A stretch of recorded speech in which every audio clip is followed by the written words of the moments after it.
Okay, we will reconvene into open session, and we will begin with our Pledge of Allegiance and moment of silence. Our student representative to the Board of Trustees, Elizabeth O'Shea, will lead the Pledge of Allegiance to the flag of the United States of America and provide us with a moment of silence. Please stand, everyone. Thank you. Please stand for the Pledge of Allegiance. Place your right hand over your heart. Ready, begin. I pledge allegiance to the flag of the United States of America and to the republic for which it stands, one nation, under God, indivisible, with liberty and justice for all. You may be seated. Thank you. I would like to dedicate this moment of silence to the 8 Asian Americans who were fatally killed in Atlanta, Georgia on March 15th. According to the Stop AAPI Hate, this will only exacerbate the fear and pain that the Asian American community continues to endure. Unfortunately, there has been a surge in hate towards the Asian Americans since the pandemic, and my heart goes out to the families of lost ones and our own Asian American community. So please take this moment to recognize and honor them.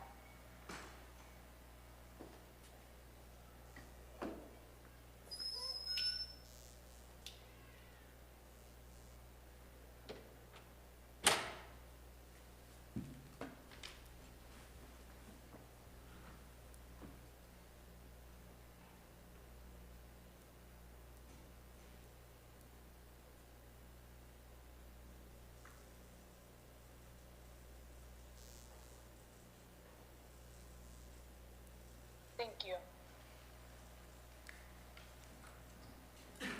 Okay, thank you.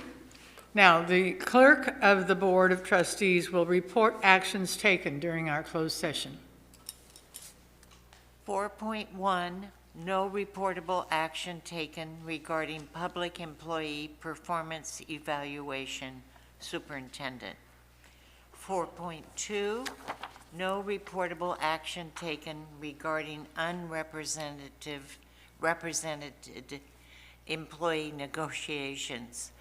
4.3, the Board of Trustees, by a vote of 5-0, approved the settlement agreement in OAH case number 2021010164, resolving all issues in students' due process complaint by amending students' IEP, conducting assessments, providing compensatory services, and providing other reimbursements in the amount of $9,500. 4.4, the Board of Trustees, by a vote of 5-0, approved the settlement agreement in OAH case number 2021010585, resolving all issues in students' due process complaint by reimbursing tuition and mileage, funding compensatory services, agreeing to assess, and providing other reimbursements in the amount of $9,995. 4.5, the Board of Trustees, by a vote of 5-0, approved the settlement agreement in OAH case number 2021020267, resolving all issues in students' due process complaint by amending students' IEP, conducting assessments, providing compensatory services, and providing other reimbursements in the amount of $8,500. 4.6, the Board of Trustees, by a vote of 5-0, approved the settlement agreement in OAH case number 2020110289, resolving all issues in students' due process complaint by providing assessments, a compensatory education fund, and $7,250 in reimbursements.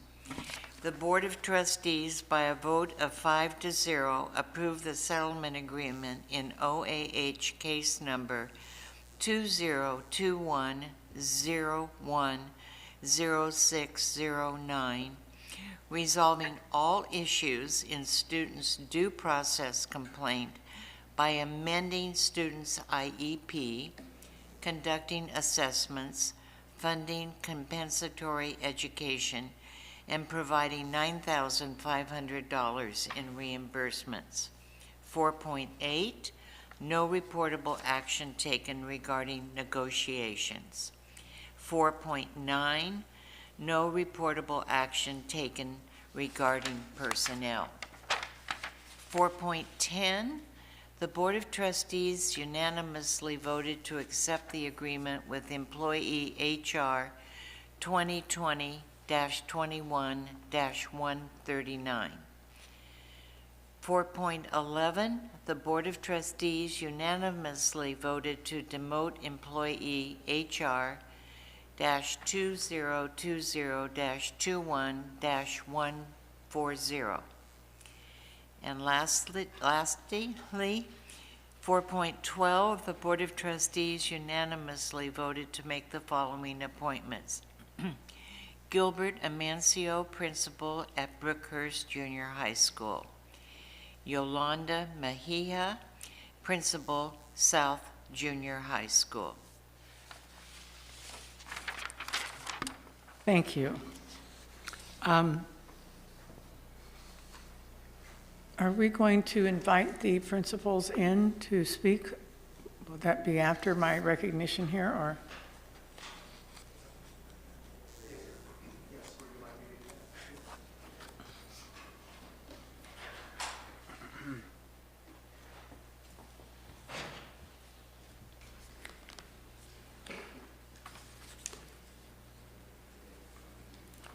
And while we, I guess I can acknowledge here that the Board of Trustees would like to recognize our community stakeholders for their interest in the Anaheim Union High School District and for attending our board meeting. Thank you so much, each of you, for your participation and contribution as we create an educational environment that graduates socially aware, civic-minded students who are college and career ready for the 21st century. And could you hold up just a minute? We have Jackie Brock from CSEA, who I believe is here in attendance in the other room. Sylvia Anopa, APGA co-president, and Hilda Vasquez, ALTA president of the Anaheim leadership team. Now, we have two newly appointed principals, and I'd like to start with Mr. Amancio. Yes. Gilbert Amancio, yes.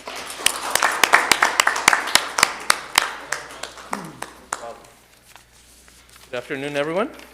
I have a great speech for you. Thank you, Madam President Piercy. Good afternoon, Board of Trustees, Superintendent Matsuda, Executive Cabinet, and AUHSD teachers, staff, and community.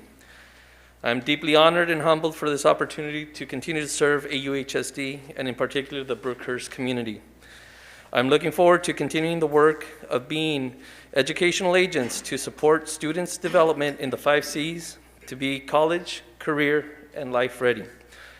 I would also like to take a moment to recognize the Brookhurst faculty and staff for their support for students and their commitment to their well-being and for the positive, caring, collaborative culture that has been developed during our time together.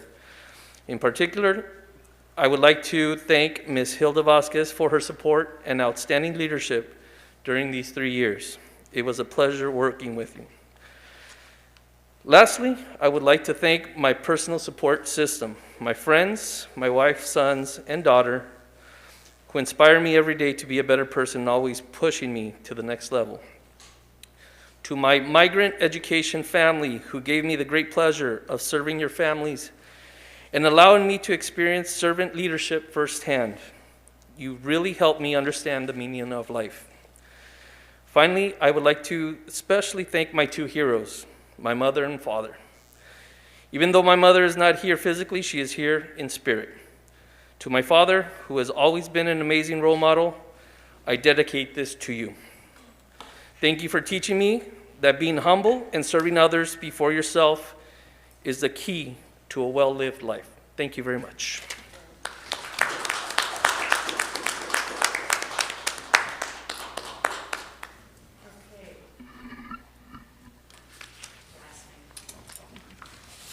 Okay. I have a slip of memory here. Yolanda, I can't remember your last name. Mejia. I was going to say that, but I wasn't sure I was right. So, okay, Yolanda Mejia, will you come forward? She's our new principal at South Junior High.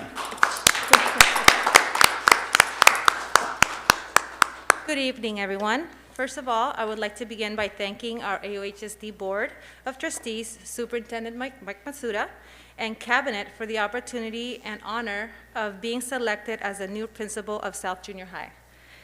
I first became part of this district so many years ago as a student, and at that time, I was not aware of the journey I was about to embark in this district.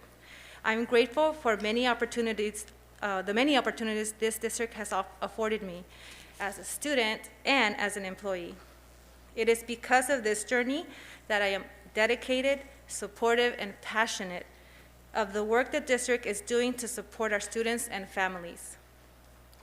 I'm amazed at how progressive our district has been in implementing initiatives such as the 5 C's approach to 21st century skill building, the pledge, CTE pathways, the supports through youth voice and civic purposes initiatives, and I could go on and on.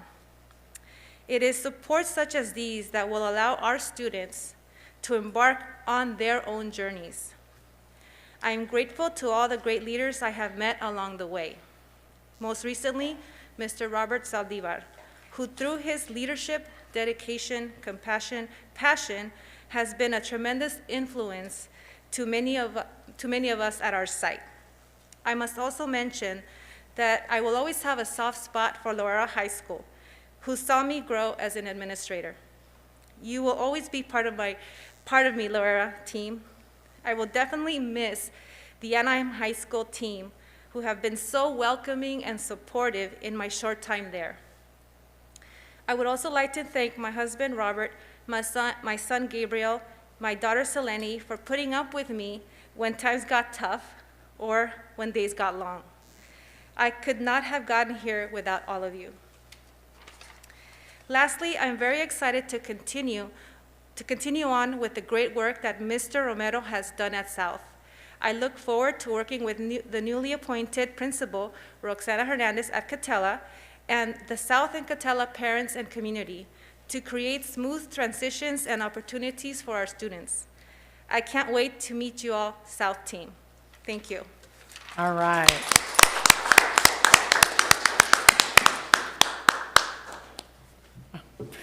We're very lucky. We have some top-notch employees who just keep getting better and better all the time. Thank you both. Bravo. Okay. Congratulations. Now we'll move on to recognition. We have some donation recognitions we need to do here. The Board of Trustees would like to recognize Mr. Asanasios Musa and Mrs. Catherine Marks for their tremendous donation of $21,000 to Savannah High School. Their donation made it possible to purchase a scoreboard for the aquatics teams and additional campus needs. Please know that your donation will make Savannah a much better place for our students today and for years to come. On behalf of the board, staff, and students, please accept our heartfelt thanks.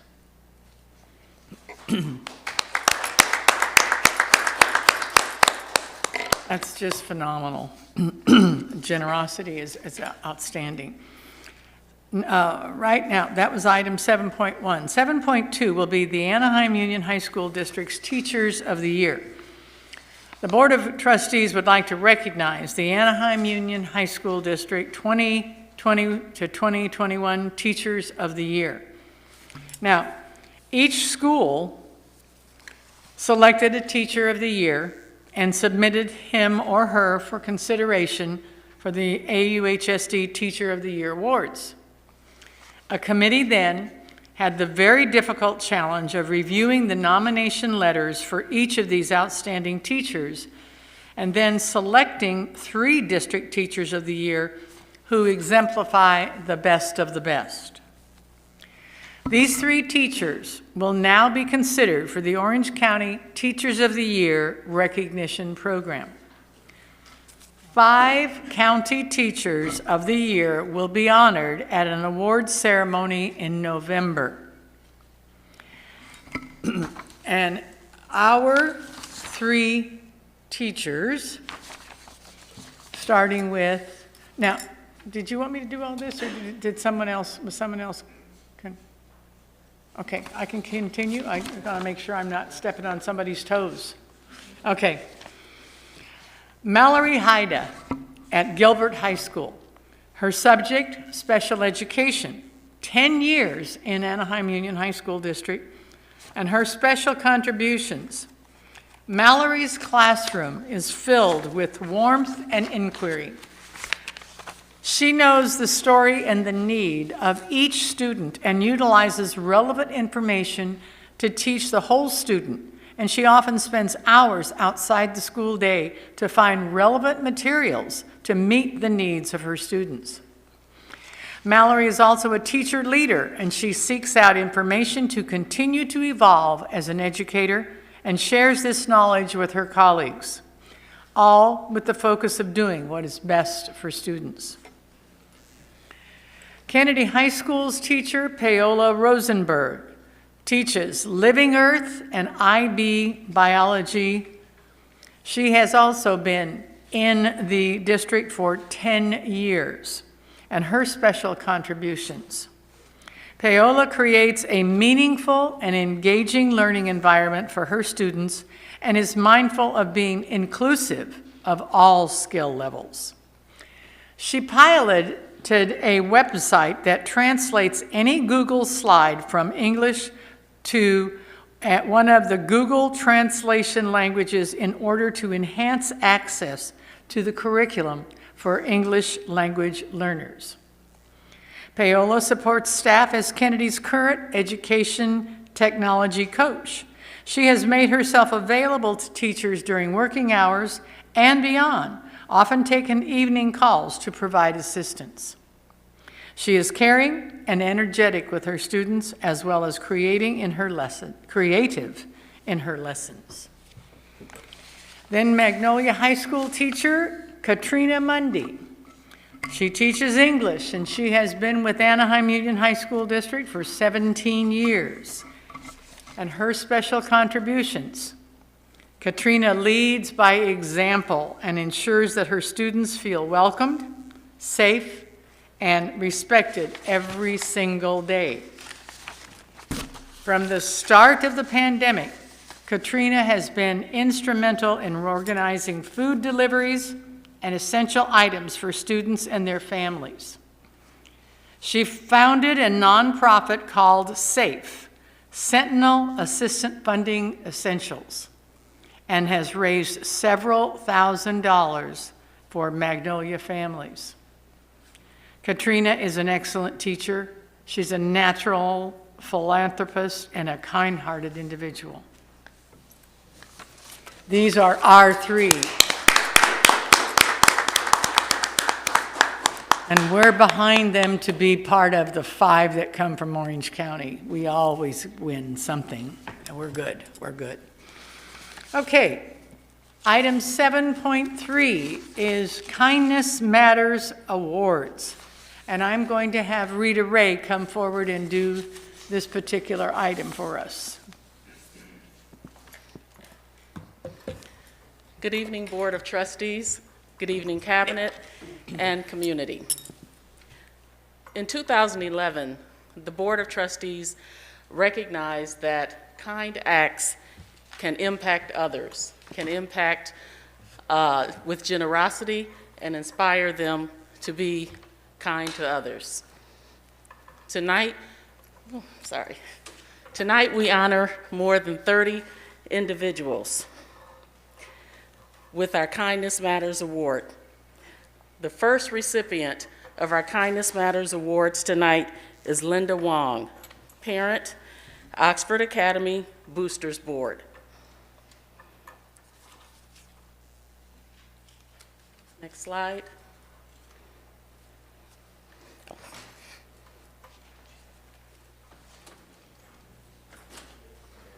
Oh, okay. Our first recipient is Linda Wong, parent, Oxford Academy Boosters Board. Linda gives tirelessly to the Oxford Academy community. She is on the board of the Oxford Academy Band Boosters. During distance learning, Linda had encouraged Oxford staff through struggles and loneliness by treating them to snacks and treats. She was nominated by Susan Stephen, a teacher at Oxford Academy. Next, we have Sharon Hughes, lead counselor, Cypress High School. Sharon has served the district for over 20 years, first as a math teacher, then MTSS coordinator, and now as a lead counselor at Cypress High School. She has helped students beyond the call of duty with acts such as finding non-traditional housing options and giving from her personal funds. Next, we have Daniel Henderson, small groups pastor, Vineyard Church. During his work at Vineyard Church in Anaheim, Daniel has donated weekly groceries to our families in the Brookhurst and Savannah communities and established a food pantry at Brookhurst Community Center. At the beginning of the pandemic, he and the church donated 50 hygiene bags to our families. He was nominated by Angie Gomez. Next, Vidal Valdez, assistant principal, Anaheim High School.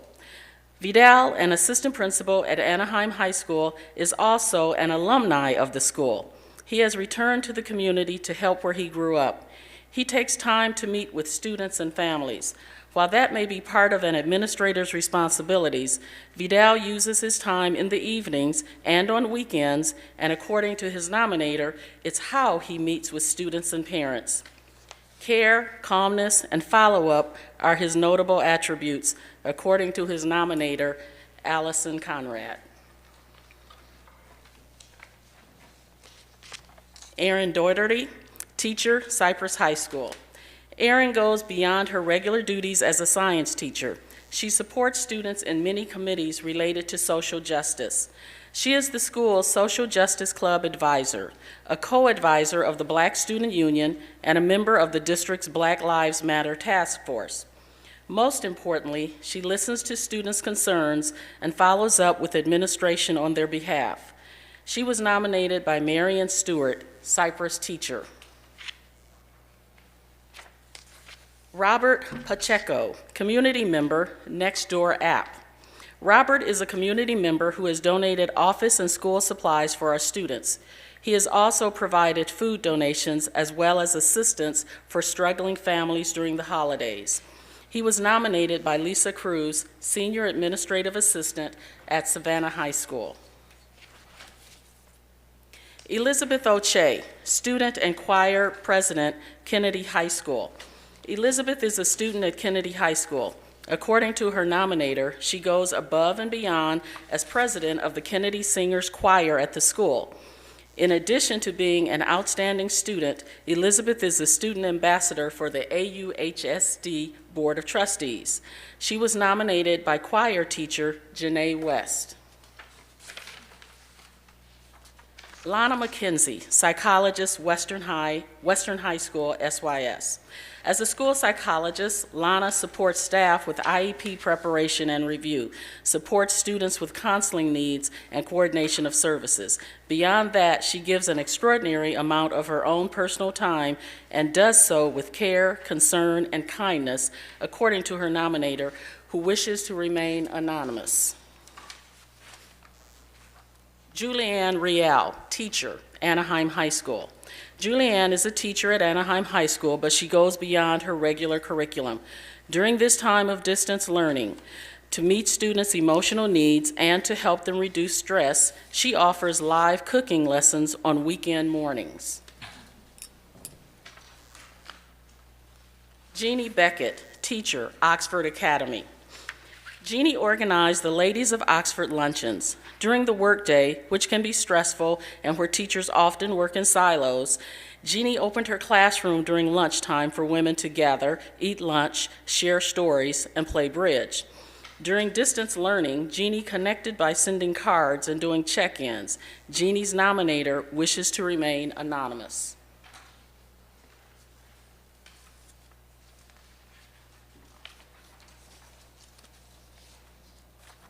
Jason Starkman, community member, State Farm insurance agent. Through his insurance agency, Jason was able to assist a senior at Anaheim High School. He performed free notary services after the student was displaced from her family. The student was able, with Jason's help, to replace her birth certificate and Social Security card. Jason also answered the call to be a guest speaker in the teacher's virtual classroom. He was nominated by Leah Cohn, teacher at Anaheim High.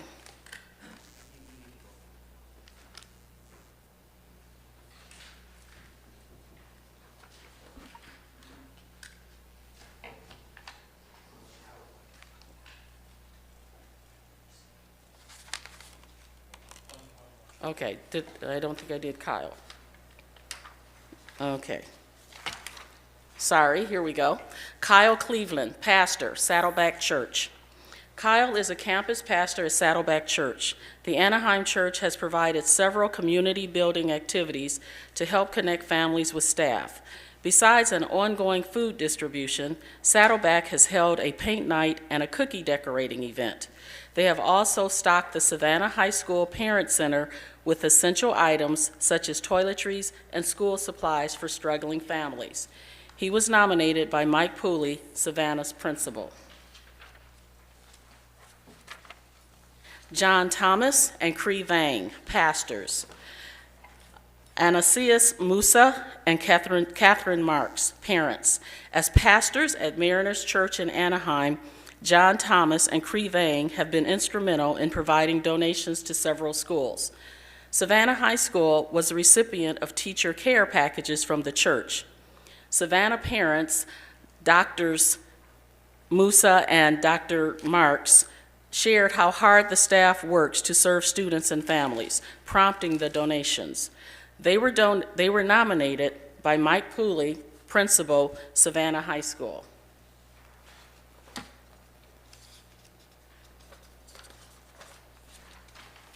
Sean Griffin, teacher, Dale Junior High. Sean is a teacher at Dale Junior High, but he supports the school and community beyond the classroom. He helps with Dale's Adopt a Family program, which provides clothes, blankets, and gifts to needy families. One time, when Sean was told the school had 3 blankets to raffle off, but more than 40 students showed up, he purchased 60 blankets and donated them to the program. Lisa Hormuth, a teacher at Dale, nominated him. Italo Beadaris, pastor, River Church.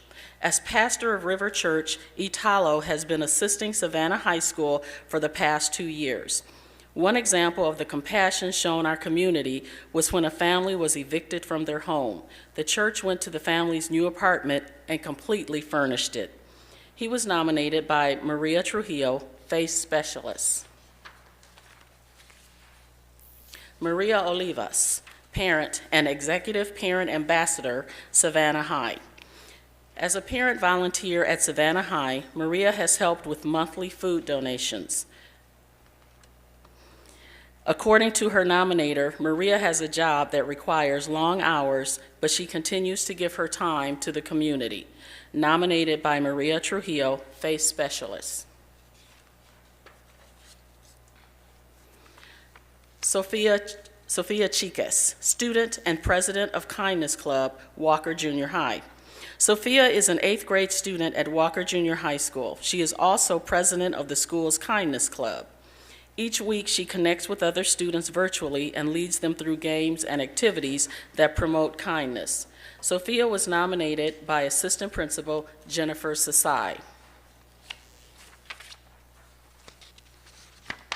Jennifer Sasai, Assistant Principal, Walker Junior High. As an assistant principal at Walker Junior High School, Jennifer has a full plate of activities to keep her busy. So assisting community members in getting appointments for COVID-19 vaccinations is going above and beyond.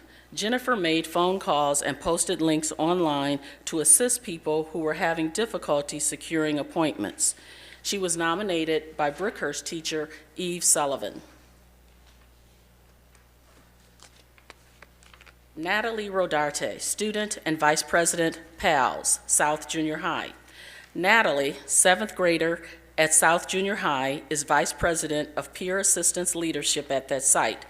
She has created several personal service announcements on South's social media advocating for student self-care. She is a model of leadership and kindness, nominated by Leslie Gomez, teacher and PALS advisor.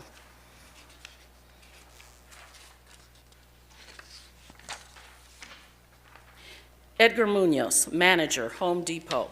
Henry Urbina, IA, Gilbert High.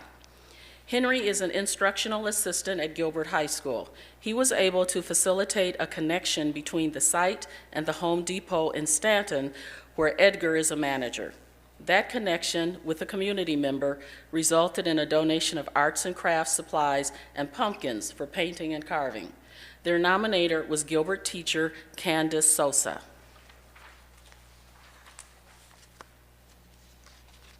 Christina Ippolito, student, Magnolia High School.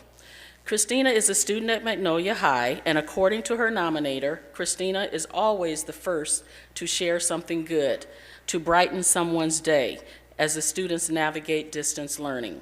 Christina demonstrates that being apart can make connections stronger.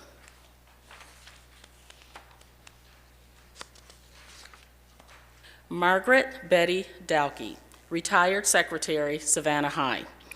Betty is a retiree of Anaheim Union High School District, but she continues to demonstrate her love for Savannah High School. During the pandemic, she has helped families by supplying gift cards to help cover their basic needs. She has also supported students by anonymously purchasing school yearbooks for them. Nominated by Maria Trujillo, FACE Specialist.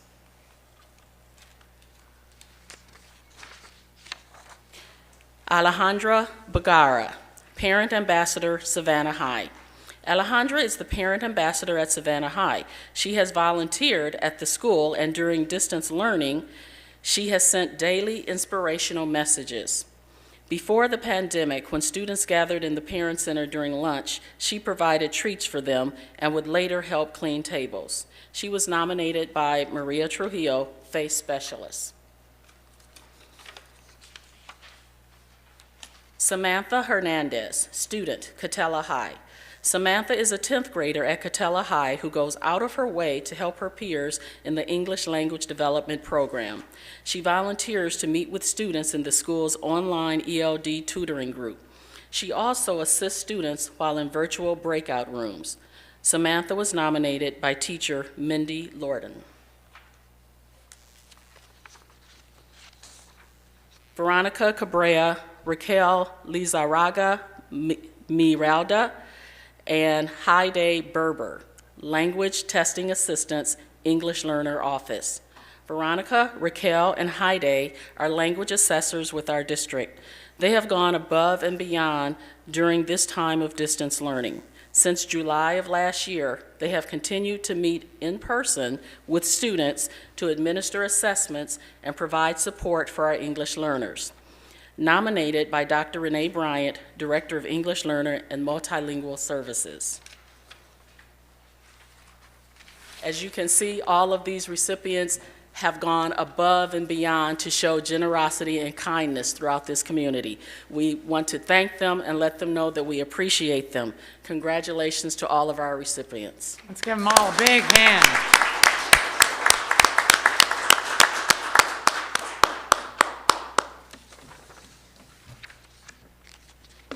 Superb. Thank you, Rita.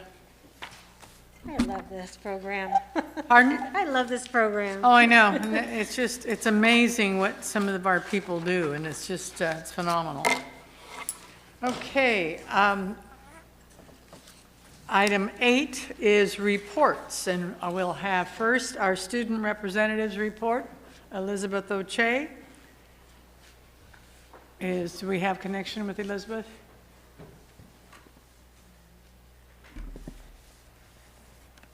Oh, there we go. She got the thumbs up. She's here. Okay. You're on, Elizabeth. Thank you so much, Ms. Piercy.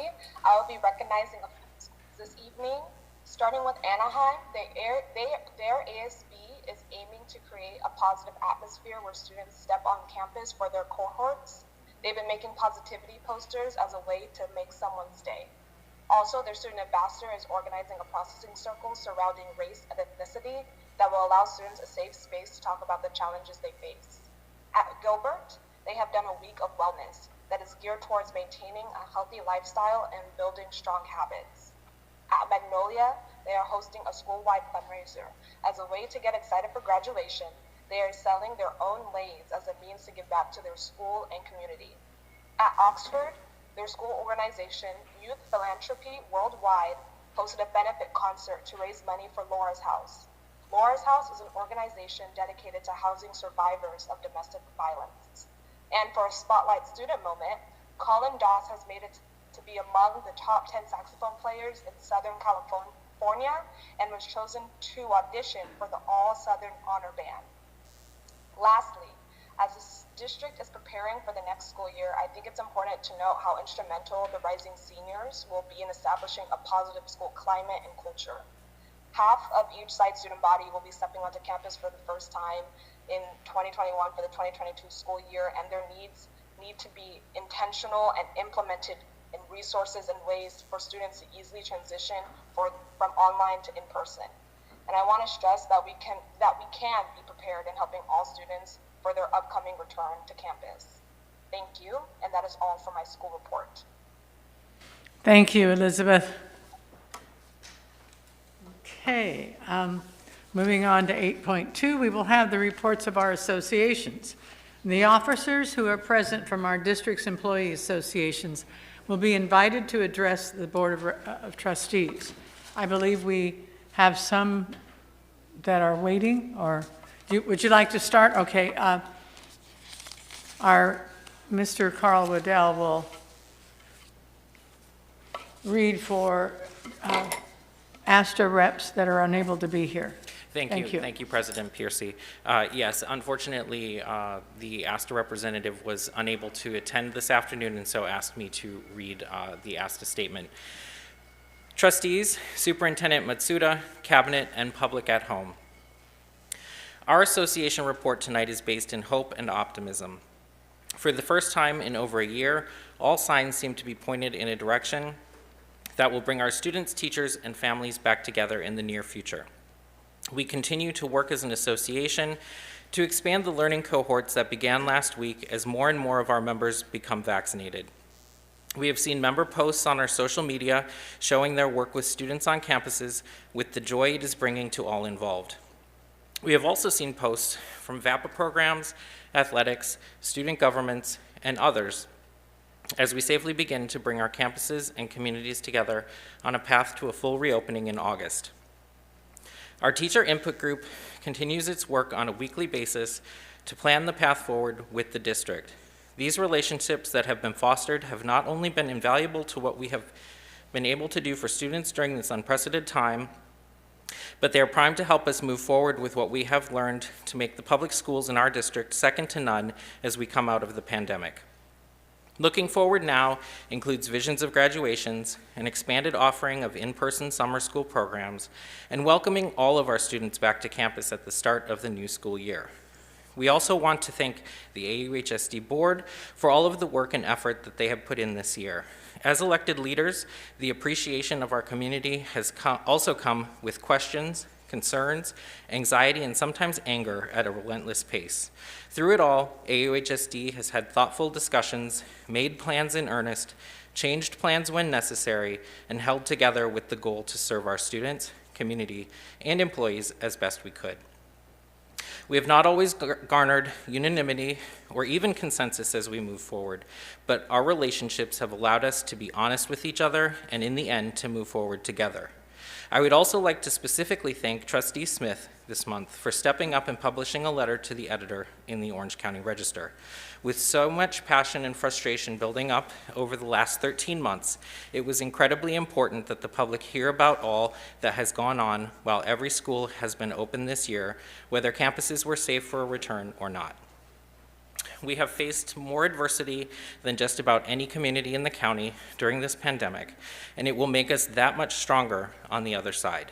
Finally, I'd like to thank the district and the board for the work that was done bargaining MOUs regarding safety protocols and our distance learning model, immediately followed by a full contract negotiation. The tentative agreement before you this evening was ratified by ASTA with a 98.4% approval, which is the highest rate that I have seen in my career. These difficult times have brought us closer together. While the relationships throughout the district were strained, we have all stood side by side, delivering food, supplies, resources, and a supportive education under almost impossible circumstances. We are proud as an association for our part in this and proud to be part of the team that makes up the AUHSD. We look forward to the great things we will achieve for our students moving forward into the future. Thank you. This concludes ASTA's report. Thank you. Okay, we will have Jackie Brock come giving the CSEA. She's our CSEA president. You have a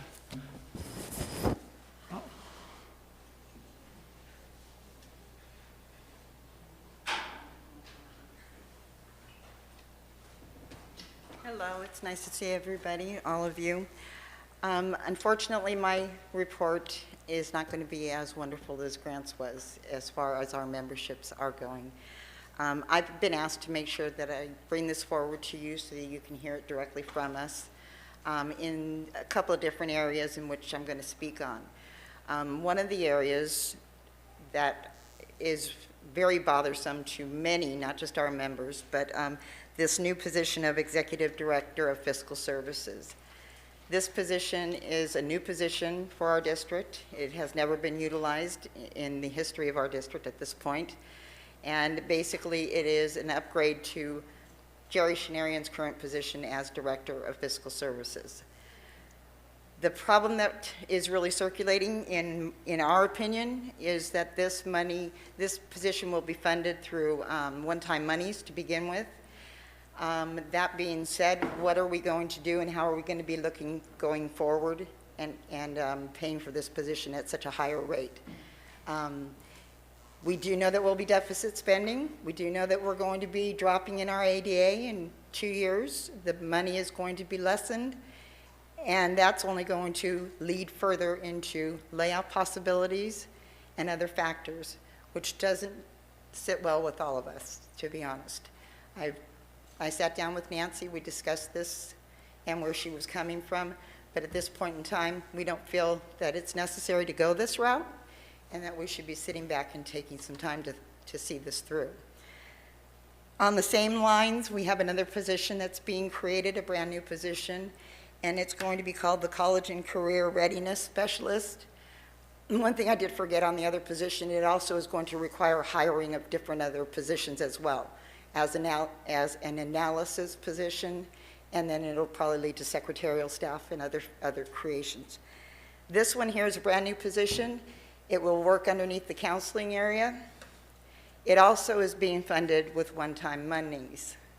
What are we going to do in 2 years when we don't have the funding? Who and how many more are end up with laid-off positions? And it's not an upgrade. It's strictly a new position, so those that are currently working in it as the counseling secretary school support may not even move into this job here.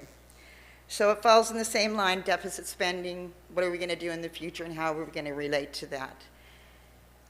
The other thing, and I hate to bring this one to you, but it's very strong within our membership, and that is that all classified in our area has been called back to work for the final weeks of school. They feel that this is not fair. They've been working very well, working at home and in office at the same time, different days, different times. Being able to, as you know, classified has always been there to step up when it's needed. and they do it very well. At this point, that wasn't even an option for them. With these pods coming on the campus, right now they're not even at that capacity. Some of the school sites don't even have any. Doesn't mean that they won't, but at this point in time, they do not. We are repurposing our staff willingly all this time in order to get things done that need to be done, as in contact tracing and other factors. They do give more of themselves than this. There is no reason, if you want to bring everybody back, you have every right to do so. But they also feel you could bring the teachers back then into the classroom and teach the last couple of weeks remotely. The instructional aides can be there with them. If the rooms are set up right now for safety purposes, why are we not doing that? So they feel they're not being treated equally. And it's growing and growing and growing. And I don't want to see anything happen with the rapport and the relationship that we have with the district. But they're very angered by this. They feel that they should be allowed to go back and stay the way that they were and do the things that they've been doing successfully. So I know that Cabinet's not real pleased that I'm up here talking about these 3 items, but unfortunately, I have to do so for myself as far as being the leader of our chapter. We will work together on some of these. We're working together currently on the job description for career and college readiness. I still believe, and I did voice this opinion to Jaron even today, that we're not thinking this through. We need to slow down a little bit, wait, find out where we are, what we can be doing. Are these duties something that they're currently doing already in the secretarial positions? Do we need to go to the extreme now and pay that money out? What's going to happen? We don't do temporary positions in the merit rules and in the merit district in which we belong. So we can't do part-time 2-year contracts. That's not what we do. So you're hiring these individuals, they'll be coming in, taking jobs, and who knows what's going to happen in the future within the next 2-3 years. We're doing a drastic drop in our ADA. It matters. And it always does come back to the classified staff first. And that's just a heartache after everything that we've gone through the last year, and then some through next year. We would not like to see that take place, unless extremely necessary. That's really all I have to say. We are looking forward. Please understand that they're not angered that they have to be in the office. Many of our staff members prefer to be in the office. I'm one of them. It's much easier to be at your desk in your office on a daily basis to do the jobs. But many of the jobs can equally be done working from home as well. So I just hope you take that into consideration, talk with it to Cabinet, do what you might do. But when you voted last month to stay status quo, it was then assumed that it would remain status quo for the staffing purposes as well. And we found out that that is not the way it's going to be, and is not.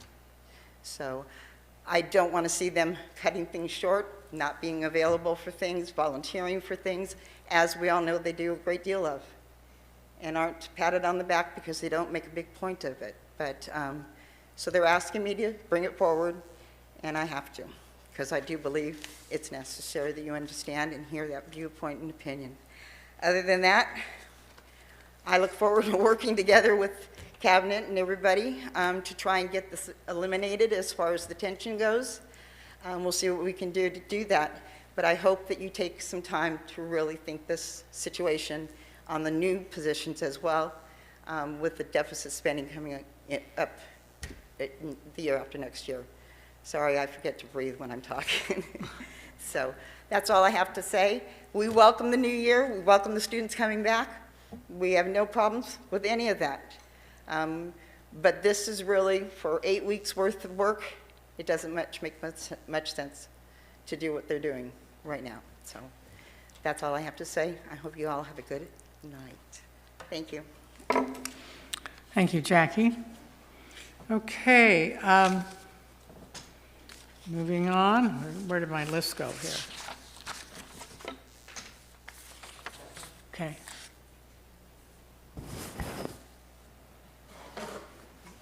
We have Sylvia here. Okay, Sylvia, for APGA. APGA. APGA. Okay, what happened to my list? Oh, it's right here. Okay. Hello, good evening, trustees, district cabinet, AUHSD students, families, and community members watching from home. I am honored to speak on behalf of APGA. Counselors are providing on-campus support through student cohorts, which were referred to as student pods at the March board meeting. Counselors are providing support in the following areas: academics, social emotional, college and career, and extracurricular. Counselors are continuing to provide core curriculum lessons, which included helping students create or update their 6-year academic plan, which is part of the AUHSD pledge. Counselors are continuing to meet with students and families to provide academic support and guidance, as well as mental health resources for those in need. Gilbert High School had 25 12th grade students meet the AUHSD 220 credit graduation requirement at the end of third quarter on March 12th. That's 25 early graduates. Way to go, students. Wow. And lastly, during the third quarter, counselors documented nearly 85,000 interactions with students in the following areas: academics, 61,593, careers, 3,834, social emotional, 13,639, and extracurriculars, 5,926. Thank you for your time this evening. Thank you. Okay, and we have Hilda Vasquez for Alta.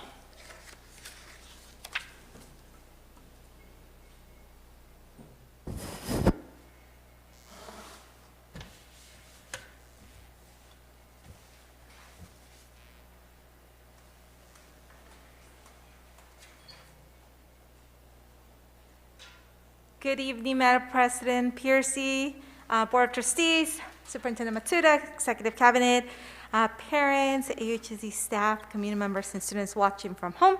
It's a pleasure to be here this evening, afternoon, seeing you in person. So excited. I just have an overall report as we end kind of the school year, starting already planning for summer. And so I want to let you know that school sites have been busy welcoming back student athletes on campus, and sports competitions are now taking place. I got a chance to go to the Bell game last week, Western and Anaheim. It was great seeing the teams out there. We're also doing small cohorts of VAPA programs. And district-wide sites have been conducting a variety of student cohorts on campus, ranging from academic supports and enrichment opportunities. Today, I got the opportunity to see the night at the museum with Ms. Brown on our campus, and she had some students doing some improv pieces, so really excited. Also, we are continuing to provide authentic learning opportunities, connecting with our civic engagement, and so that work is still continuing in our classrooms and also our high school students. Many of them are already prepping for capstone events, so I encourage you, if you have the opportunity, to attend some of those capstone interview and panels. I know for Savannah is coming up quickly in May, so we're looking forward to those. Also, really a continued emphasis on our crisis response and mental health workshops. We know our social workers have been actively providing our parents and also our students with some strategies and coping techniques during, particularly obviously for this pandemic, but something they could utilize in the future as well. We've been meeting with Dr. Cruz district-wide to just discuss further our systems of support and moving forward what we're going to do to welcome back our students for the upcoming school year. Lastly, as I said, although we are still in this year, we're prepping for the next year, so our registration process is taking place. We're also in the midst of developing our SOMA programs, which will be in person, so really excited about that and being able to continue to provide services for our students over the summer at the junior high and high school levels. And we're looking forward to the end of the year celebrations at our school sites and also our high school graduations. So thank you. It was great being here and seeing you, and I hope you have a great evening. Thank you. Thank you, Hilda. Okay. Do we have anyone, was there anyone from the Parent Teacher Association? No? Okay.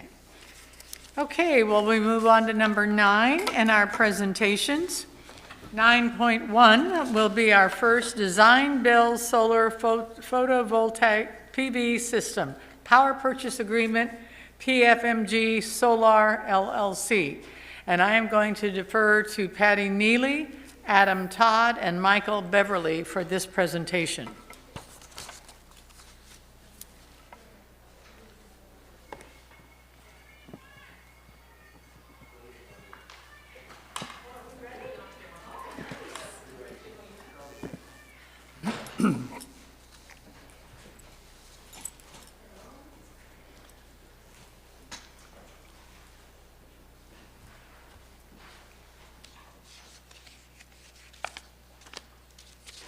Well, good evening, Board of Trustees, Superintendent Matsuda, Cabinet, and members of the public.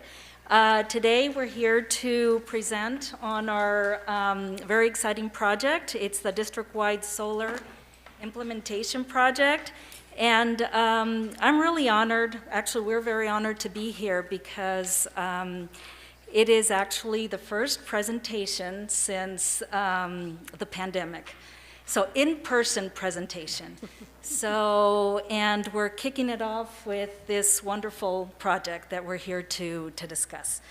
So, introductions, my name is Patty Neely. I'm Director of Facilities Planning, Design and Construction.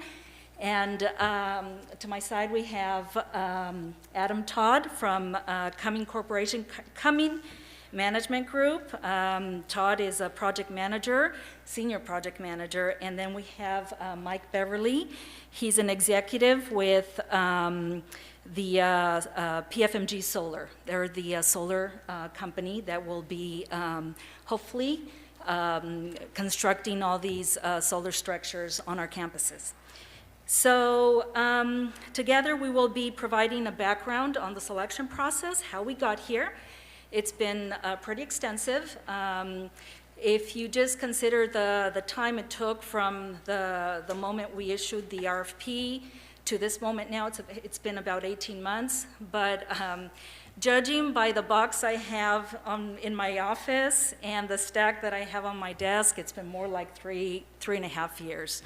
So just making sure that we get it right, we get the locations right, and still, after we've been going through the process, we've still been tweaking locations and looking at the numbers.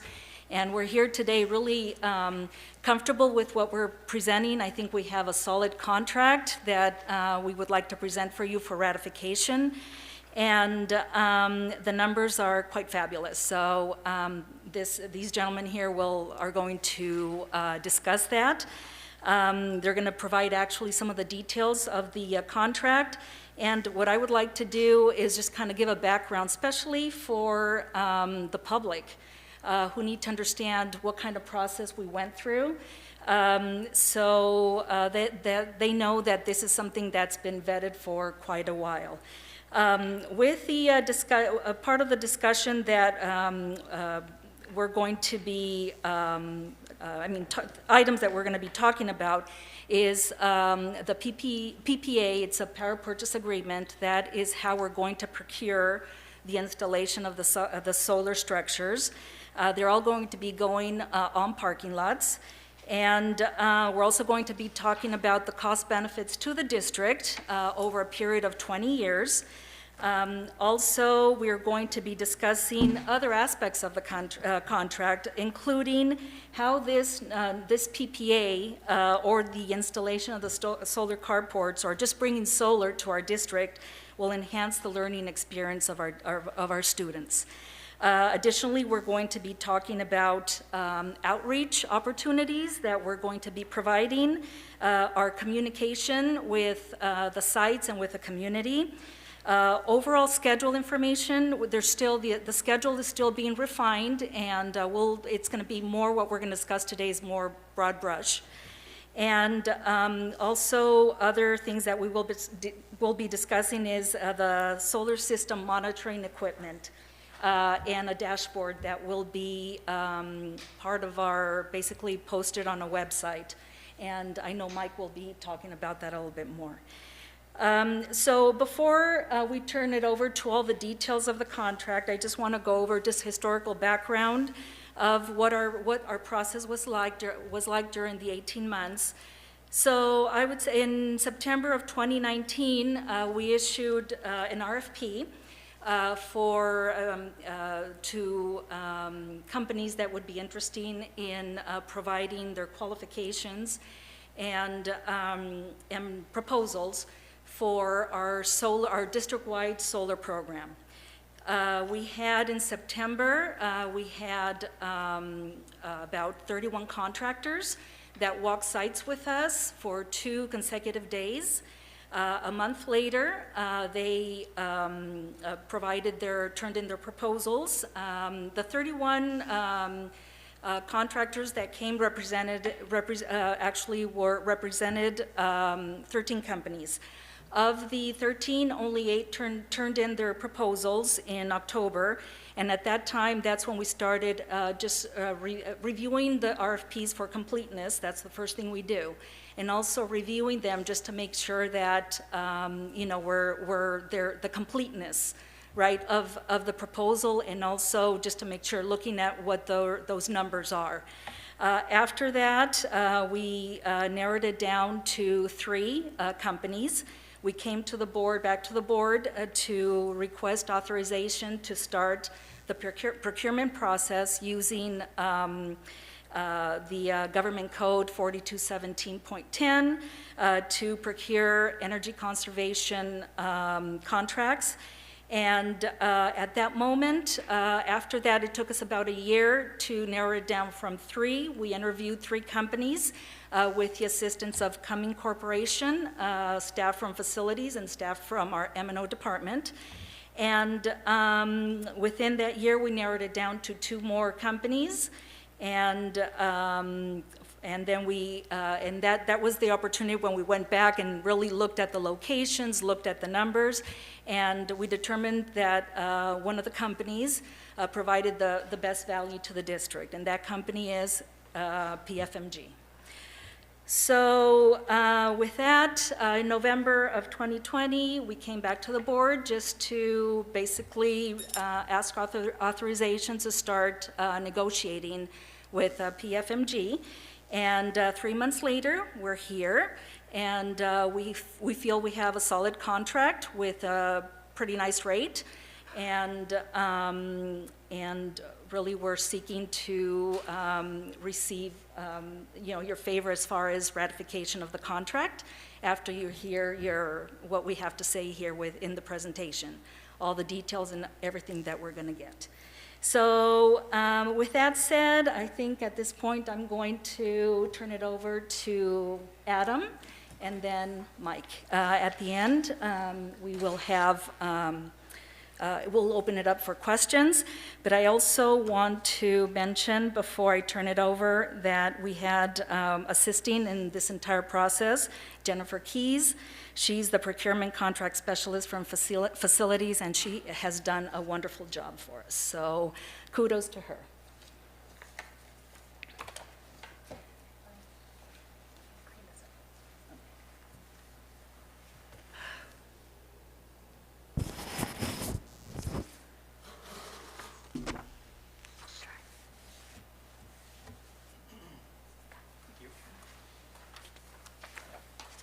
Good evening. Very nice to see you all. So as Patty had mentioned, my name is Adam Todd. I work with Cumming Management Group. We work with the district in 2 separate capacities, one on the programmatic side, and then my group is on the energy and sustainability side, which has been working with the district as part of the Prop 39 program for the last 4 years. So I'm going to give an opportunity recap, and if we can go to the next slide here. So my group was engaged with Anaheim for the Prop 39 program. And to give you a very brief overview on Prop 39, that was a program that lasted 6 years where the state of California gave each district an allotment of money to spend on energy efficiency projects, to which we supported Patty in identifying those energy efficiency projects and then also in implementing those energy efficiency projects over the last 4 and 5 years. So as part of that process, when we identify the opportunity for solar at the campus. What we say is, from a procedural standpoint, we want to make sure that you are reducing your energy consumptions prior to considering solar projects on any of your school campuses.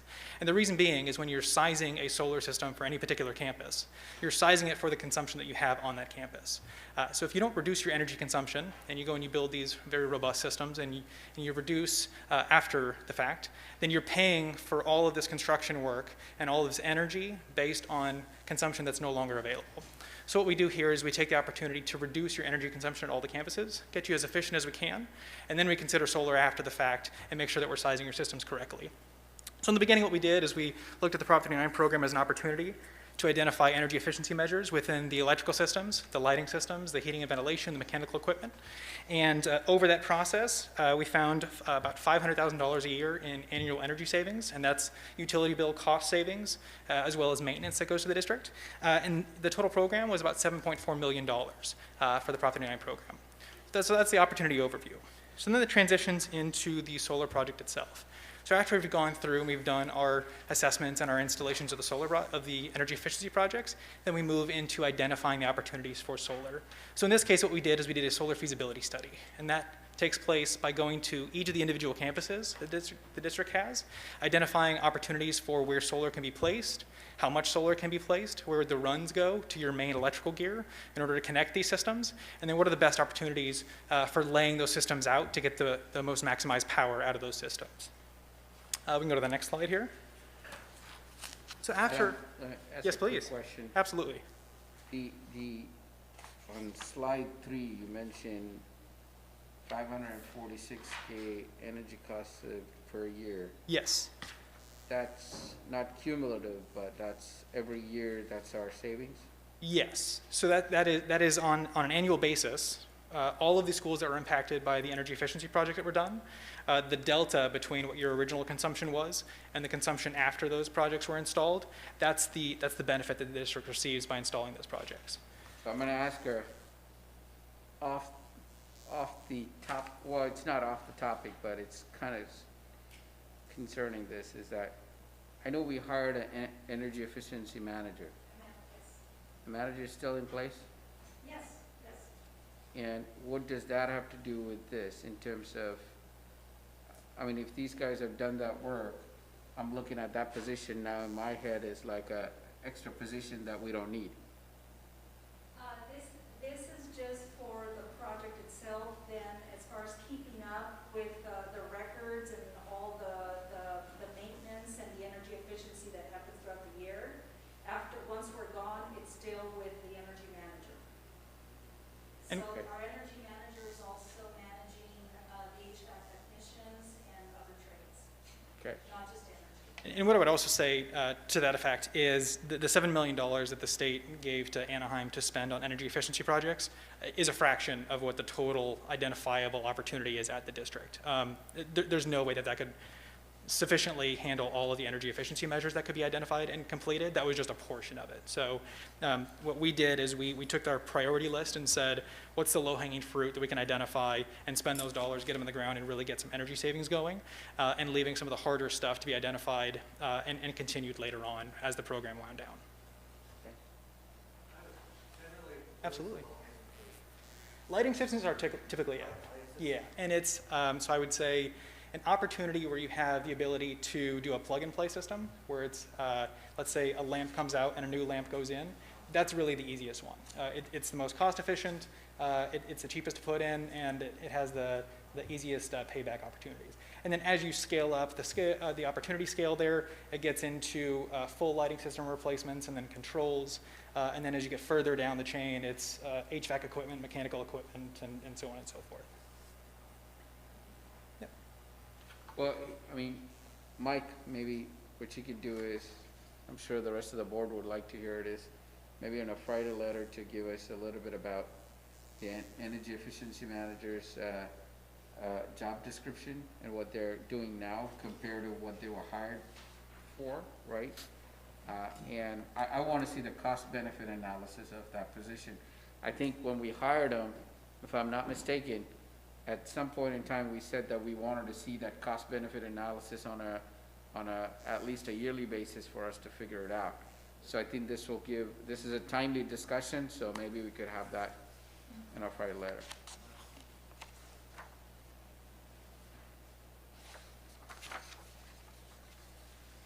We can go one more slide. So as Patty had mentioned, we went through the process of identifying what a potential project would look like for solar at the district, and we put it out to market. And we aided the district in creating that procurement document, all of the documents that went along with putting this out to market.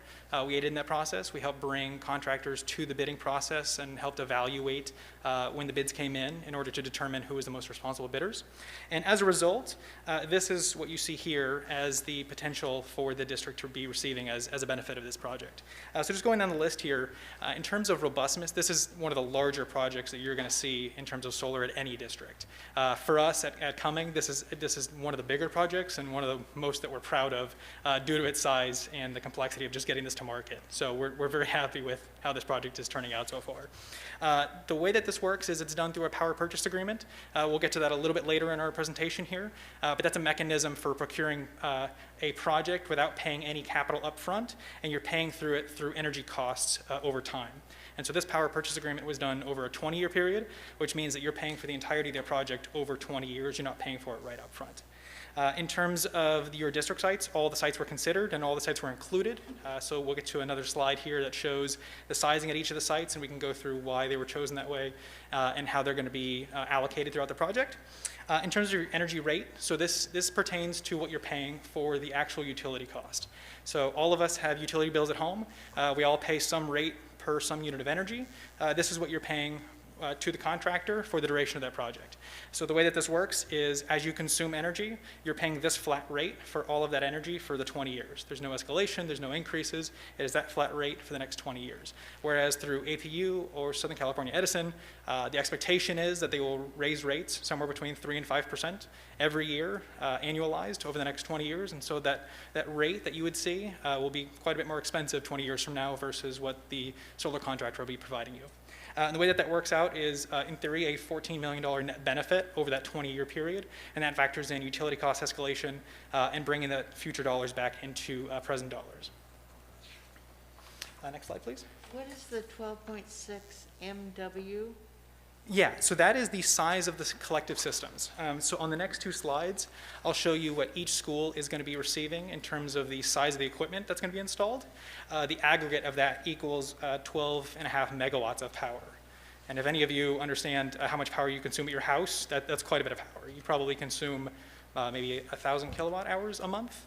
This is substantially larger. This is tens of thousands of homes equivalent per year in power generation. So this is a very large system.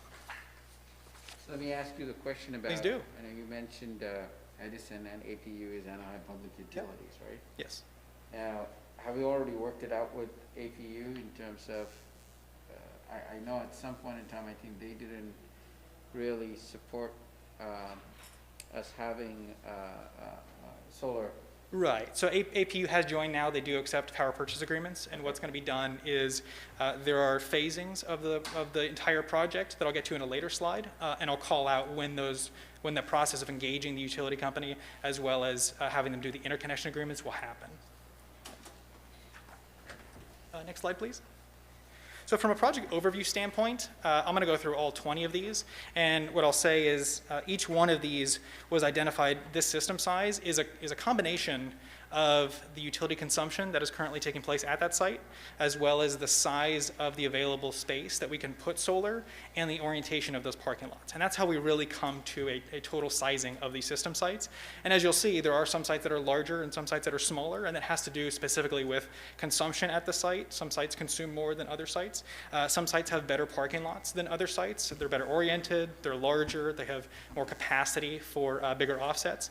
And so all of that is taken into consideration when we're identifying how big of a system and how much of a payment, how much of a return on that investment you can actually get from installing solar on these projects. Did you look to see why some of the schools that are of equivalent size has such a disparity in their consumption?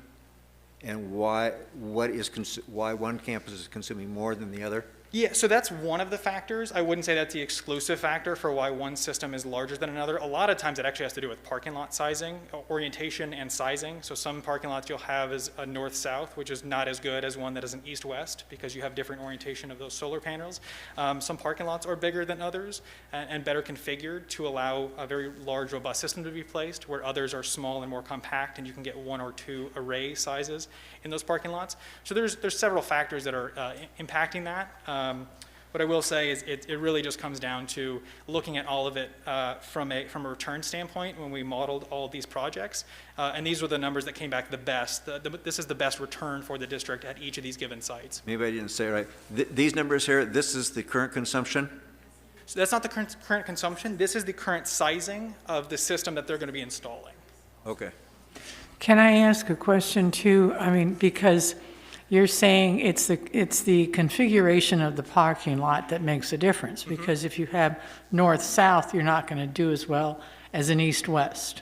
Is that correct? That's potentially Okay. yes. Is it possible, Patty, that we could reconfigure some of these parking lots? I mean, is it impossible, let's say if we've got one that's a north-south, to change it to an east-west? We might be able to do that in certain situations. Uh-huh. In others, we have really maximized our parking capacity. You know, with Measure H, we have done a lot of parking, striping, and it was done considering access, layout of the parking lot, capacity, then the need for parking stalls, and some are just naturally oriented in such a way that they're going to be facing south, north-south, or really ideally south, and then some just have to be east or west. We may have some opportunities with new parking lots, but for now, I think like the ones that were done with Measure H, that's the way that they're going to be. That's the way it's going to be, right? Because they're the newer ones, right? Okay, thank you. Okay. So these 2 pages right here is a combination of all these school sites added together. And as I had mentioned, the total system size here is about 12.6 megawatts, which again is a very, very robust system. So just I would focus on that you're getting a wonderful project here. We're very excited about it. And I wouldn't be up here preaching this if I didn't want to stand behind it. So I'm very excited about the product that we've presented here. We can go to the next slide. As Patty mentioned, so in the bidding process, we wanted to go with a procurement method that allowed us the opportunity to find the most responsible bidder for the district. What we wanted to avoid is a low bid scenario, which could have given us a low cost, but in reality would have presented challenges in terms of getting the best possible project to the district at the end of the day. And so this is a representation of some of the qualitative components that we included in our selection process and what we used to score each of the contractors against one another in order to narrow it down from the original 8 that she said had been submitted down to the final 3, and then ultimately the last contractor that was brought here today. I can go to the next slide. I won't get too far into this because obviously there's quite a bit of text on this, but again, this is just a representation of what's included in our bid documents in order to evaluate who we felt was the most responsible bidder based on the criteria that we put in our procurement papers. Thank you. And after we narrowed it down to the final 3, we went through 2 rounds of best and final. And at the end of the day, it was NG and PFMG who were the last 2 as part of the final round. And at the end of the day, we're here with PFMG as the selected contractor who would like to perform the work on this project. And in doing that right there, I will pass this over to Michael to take it off to discuss PFMG and their role in this project.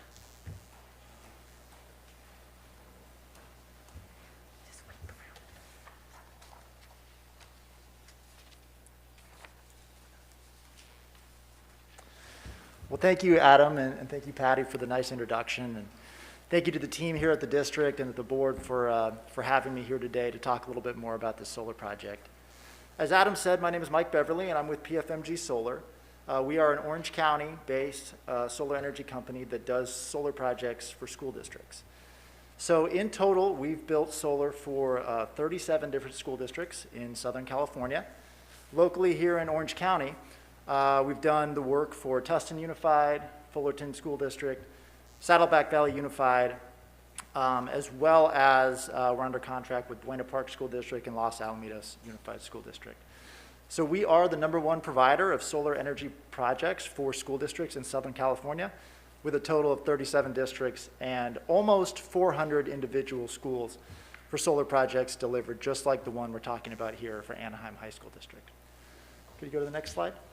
Thank you. And so I think Adam and Patty have done a good job of describing in some deal the solar project and the process to get here.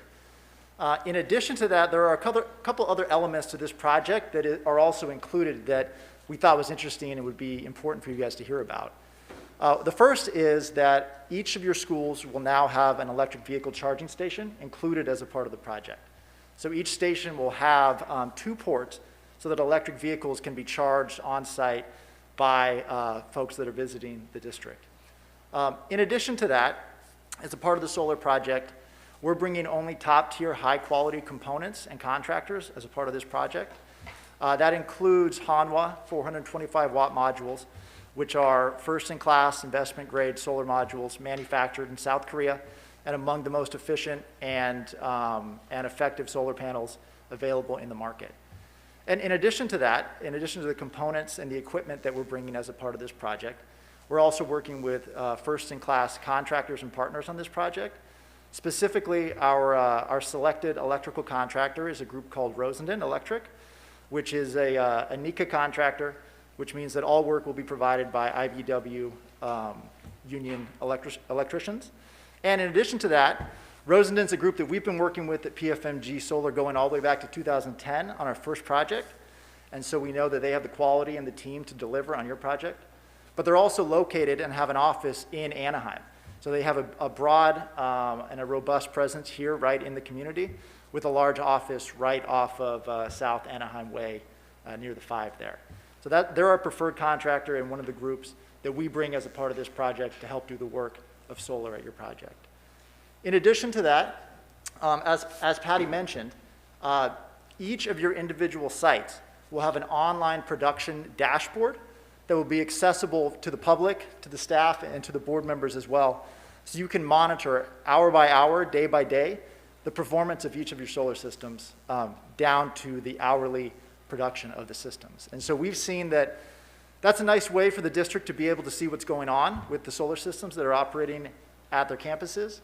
But also we've seen that teachers and students have been able to use that and incorporate some of that in the classroom and see the actual performance of their systems operating in their parking lots and what the effect of things like weather and seasonality has on the performance of solar. And then finally, as a part of this, an important part of the contract that we're asking for ratification of today is a performance guarantee. So within that contract, if we don't perform up to a certain level in terms of producing enough solar energy for your schools, there's actually a penalty payment in there that we have to pay back to the district in the event that we don't produce enough power. And so what that means is that if we don't produce as much power as we say we will within the contract, then we have a payment in there that is designed to make you whole for the lost energy. And that's based on what your expected energy cost would be, based on your Southern California Edison and APU rates, taking into account the price that you pay for solar, which is your avoided utility cost. And so we feel like that provides a lot of incentive for both our group and the district to be in the same, working together to make sure these systems are as productive and as effective as they can be. And so in addition to all the different components and the technical components that go into these projects, PFMG Solar also brings a couple other aspects that we think are unique and represent the experience we have working with school districts here in Southern California.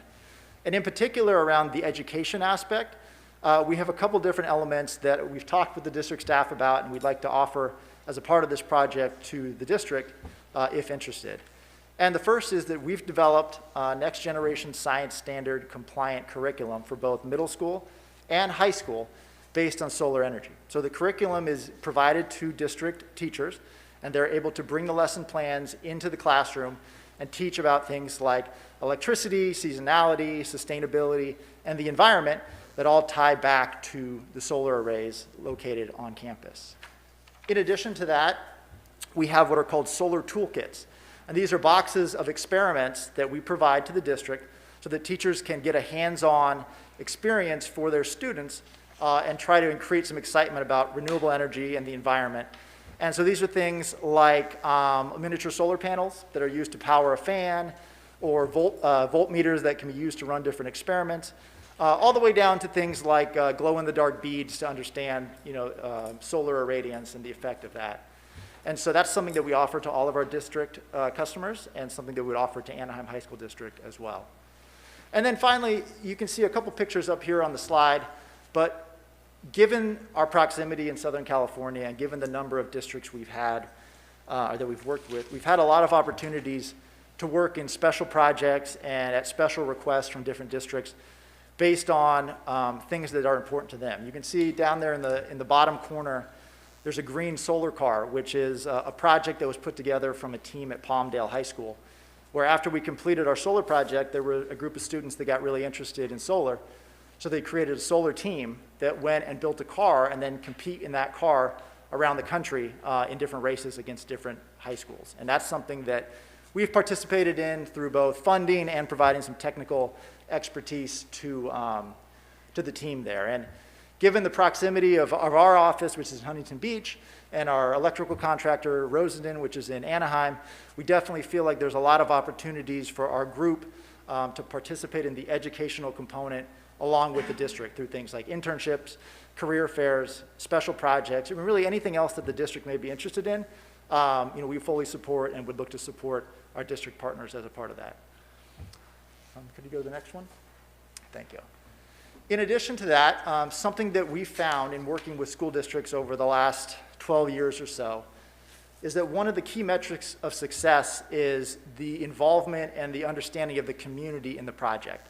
And so something that we try to do at each of the districts we work at is put a strategy in place to involve the community at different phases along the way so that they understand the scope of the project, what the project is doing, and the importance of solar energy in their community. And so what we would typically do for a project like this is prior to starting construction, we would host a series of town halls where members of the community are able to come and attend, as well as district staff, teachers, board members, if you like, and hear more about the solar project in terms of where the arrays are going, why they're going in a certain location, how they work, as well as ask questions of members of the PFMG solar team, as well as Cumming and district staff, to help get ahead of any questions that the public and the community may have about the solar project, because we've seen a lot of excitement that comes with these projects, and as a part of that, we want to make sure we're providing a lot of good information out there to the community to understand all the benefits the district would be receiving from a project like this. In addition, after completion of the solar project, after completion of construction, we typically have a solar celebration or a ribbon cutting event, or sometimes we call it a flip the switch event. And what we do is we celebrate the beginning of the district receiving renewable energy from the solar arrays. And this is an opportunity for local media, local publicly elected officials, as well as community members to participate and come see the solar array and celebrate the beginning of renewable energy for the district. And we found that to be quite popular. We've had marching bands there, mascots, a lot of different groups celebrating the initiation of the solar project. And then finally, once the system's in operation, what we typically do is provide an annual performance report that goes back to the district staff, and then we can also present it to the board, comparing what we expected the system to do versus what it actually did. And that's also a nice time to be able to circle back with any other events or educational components that have gone on over the course of the year, so that the board and the community can understand exactly what's going on with the solar project other than just providing shade and generating energy. Thank you. And then just a little more detail on the structure of the power purchase agreement, which, as Adam mentioned, is the method of delivery for this project. So what's called the PPA is the power purchase agreement. And the way that that works is PFMG Solar brings all of the capital to install, engineer, and interconnect the solar system, so all the upfront capital costs for the construction, as well as we're responsible for all the ongoing maintenance, operation, and repairs to the system that need to happen. That also includes everything from panel washings to equipment that breaks to routine maintenance. All of that is included in the contract and is included in the price that we're selling energy to the district for. So Truly, the only responsibility of the district is to purchase the energy from the arrays for the term of the contract. Everything else is on us, from installation to maintenance to operation and monitoring of the equipment. And so as a part of that, as Adam said, the price that you pay for power is fixed for 20 years. So as utility rates continue to increase, your price for power under the power purchase agreement would be flat for the entire term. So the same price you pay in year 1 is the same price you pay in year 20. So it provides a nice opportunity to save money up front, also save money over the long term, and provide stability in terms of what your annual cost for energy is, because you now have a contracted rate for a full 20 years. Also, as a part of that, you only pay for energy that is actually produced by the arrays. So as I mentioned before, there's a performance guarantee where if we don't produce enough energy, there's a penalty.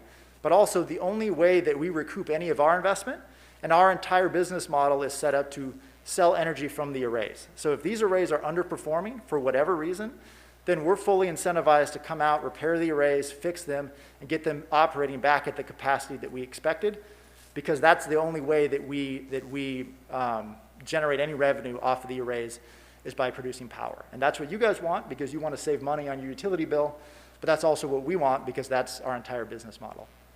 I have a question on it. Sure. Are there any installations that will be generating more electricity than what we're consuming now? So each of the systems, and this was part of the process that went through into the, in the RFP, and then some of the follow-up, each of the systems has been designed to produce less than 100% of your annual usage at each of your schools. So something that was included in the RFP was we had your historical energy usage, then we also had your expected energy efficiency measures and what your load would be net of those efficiency adjustments. And then we sized the system based on that information. So we took into account your current load plus future energy efficiency to size the system so that we were never over 100% of your usage at a particular site over the course of a year. Okay. So there won't be any time that we are paying for energy that we're producing, but we're not consuming that amount. So, over the course of the year, on an annual basis, that's correct.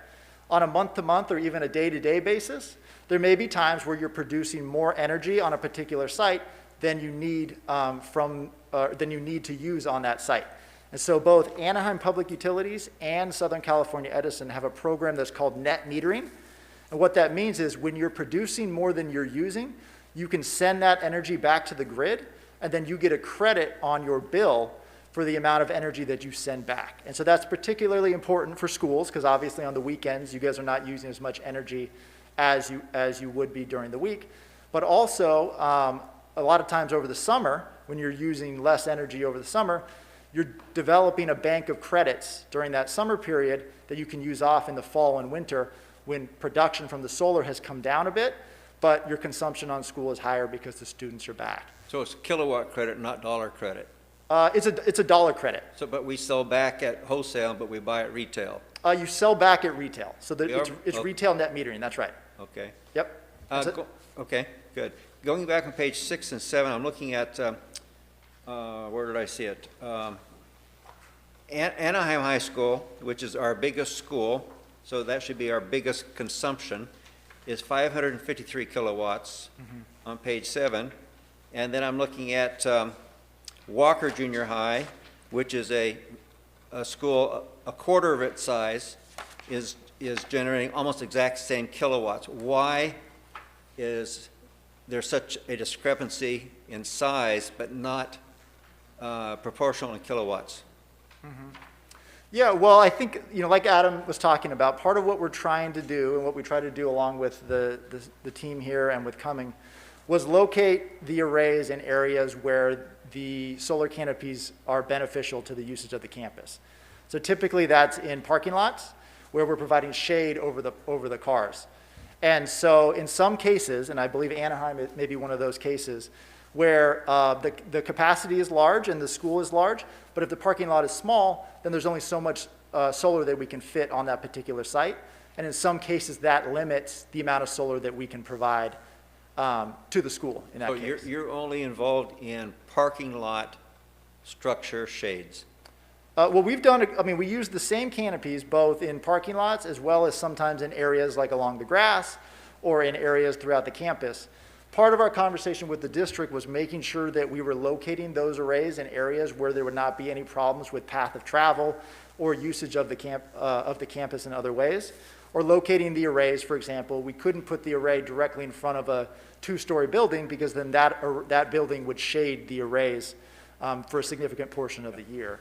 So that was a big part of the last 18 months, or really maybe even 2 years really, was trying to find at each school what's the optimal location. And really we're trying to fit as much capacity as we can on site without going over their annual usage for the year and without somehow negatively impacting the usage of the campus. And certainly some schools and some locations were much easier to get up to that maximum capacity than others. Others we really had to try to squeeze it in there and fit it in there. And I know Anaheim was one of those schools where we tried to put as much as we could, but we also didn't want to end up having to put arrays in areas where they were creating conflict with use on the site there. But Patty, with the new parking lot, is that where we're gonna be? So Okay. the one thing I want to mention about Anaheim, it is an impacted site. It's our biggest site as far as student sites, right? But it is one of our denser sites, but in reality the site is small for a school of that size. So when we placed the solar arrays, the proposed locations, we took into consideration any future development. So you're going to see when we see the map, or actually present the map for Anaheim, there's one area where there is a parking lot, but in a future master plan, you will see that there is a potential for a two-story building, classroom building there. So those were the decisions that we've been making, just looking into the future. We need to consider this is a 20-year contract. If we have a new building in 10 years, we can't go back and demo those, so we need to think about that in advance. So that's why you may see that these, it doesn't make sense, right, as far as the size of the campus, but we took into consideration any future development at each site. The other thing I want to say is there are future opportunities because the California Code, Cal Green, anytime you are building new buildings, it will require new infrastructure for solar. So, for instance, the Magnolia Cybersecurity Building, a two-story building that we're designing right now, that one has all the conduit that's going to be ready and staged at the roof for future solar. So far, Cal Green is not requesting or requiring that we install the solar panels, but I'm thinking in future generations of Cal Green Code, or that might be a possibility where they will now say not just the infrastructure, but also the solar. So there's always opportunity to bring more solar. It may be an in-ground installation in the parking lot. It may not be possible just because we're going to have quite a bit of development. We're thinking hopefully at Anaheim. So we made those decisions. The placement of the arrays are based on any future plans that we may have. And all of our arrays are on parking lots throughout the district? There's nothing scattered throughout the campuses. Yeah. If there's any, it'll be likely taken out because the parking lots make more sense, and for a configuration standpoint, as well as connecting it to the home runs, the parking lot is the best use of the platforms. Originally, we were looking at maybe bringing some solar arrays into the campus for shade structures. That was part of the vetting process, that, why this took this long. At the end, we determined that, no, we were going to keep them in the parking lot, making sure they're close to our switch gears and our interconnection points.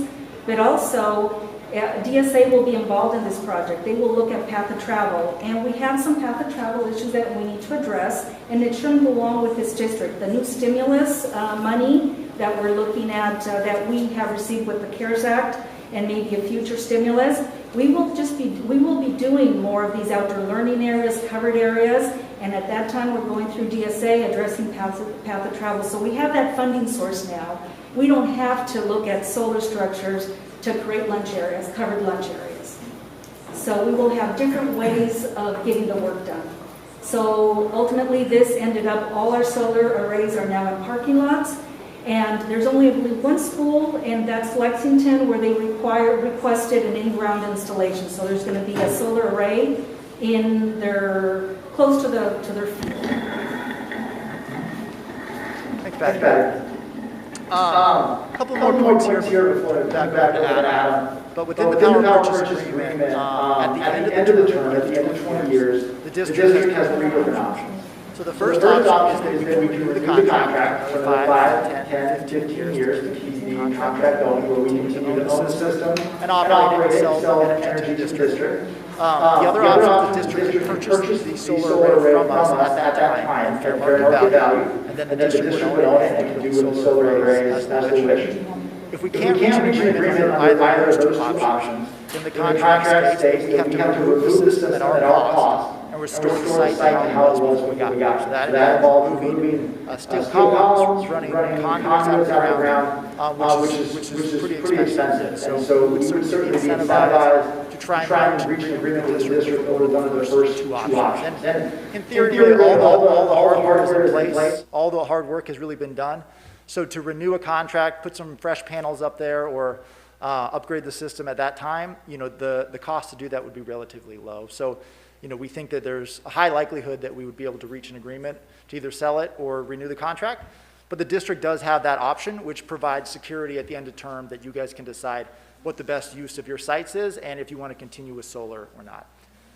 And also as a part of that, at different points along the way in the PPA contract, the district has the right, if they so choose, to purchase the system outright and own the system themselves if you wanted to. So there's no obligation to do that, no requirement, but at different points within the PPA, you do have that option if you so choose. So we haven't seen a lot of districts do that, but it is an option that exists within the PPA, and if you guys so choose to do that, that's your right. And one piece I did forget I wanted to get for Patty, as a part of the solar canopies as well, there's going to be LED lighting underneath all the canopies in the parking lots. That's included as a part of the project. And in addition to that, we're running conduits, so channels out for future security camera locations. So at a later point, when the district's ready to install security cameras, the plumbing has already been put in place to run those back to the point they need to go back to. So that's all included as a part of this project. So I appreciate your time. And Adam, did you want to hop back over here? Yeah, sure. Okay. I'll do one Thank you. closeout here on the schedule, and then I'll show you some.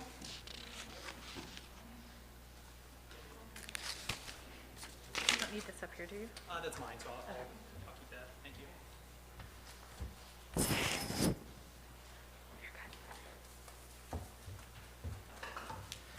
Okay, here. So this is where we'll talk about the schedule for this project. So in the contract, it is a 30-month contract. That is start to finish, cap on both ends. That is absolutely completed. The actual construction timeline of this project is 23 months. And so once this contract is actually approved and they can get into the due diligence process, that's when we would expect the 23-month clock to start on that.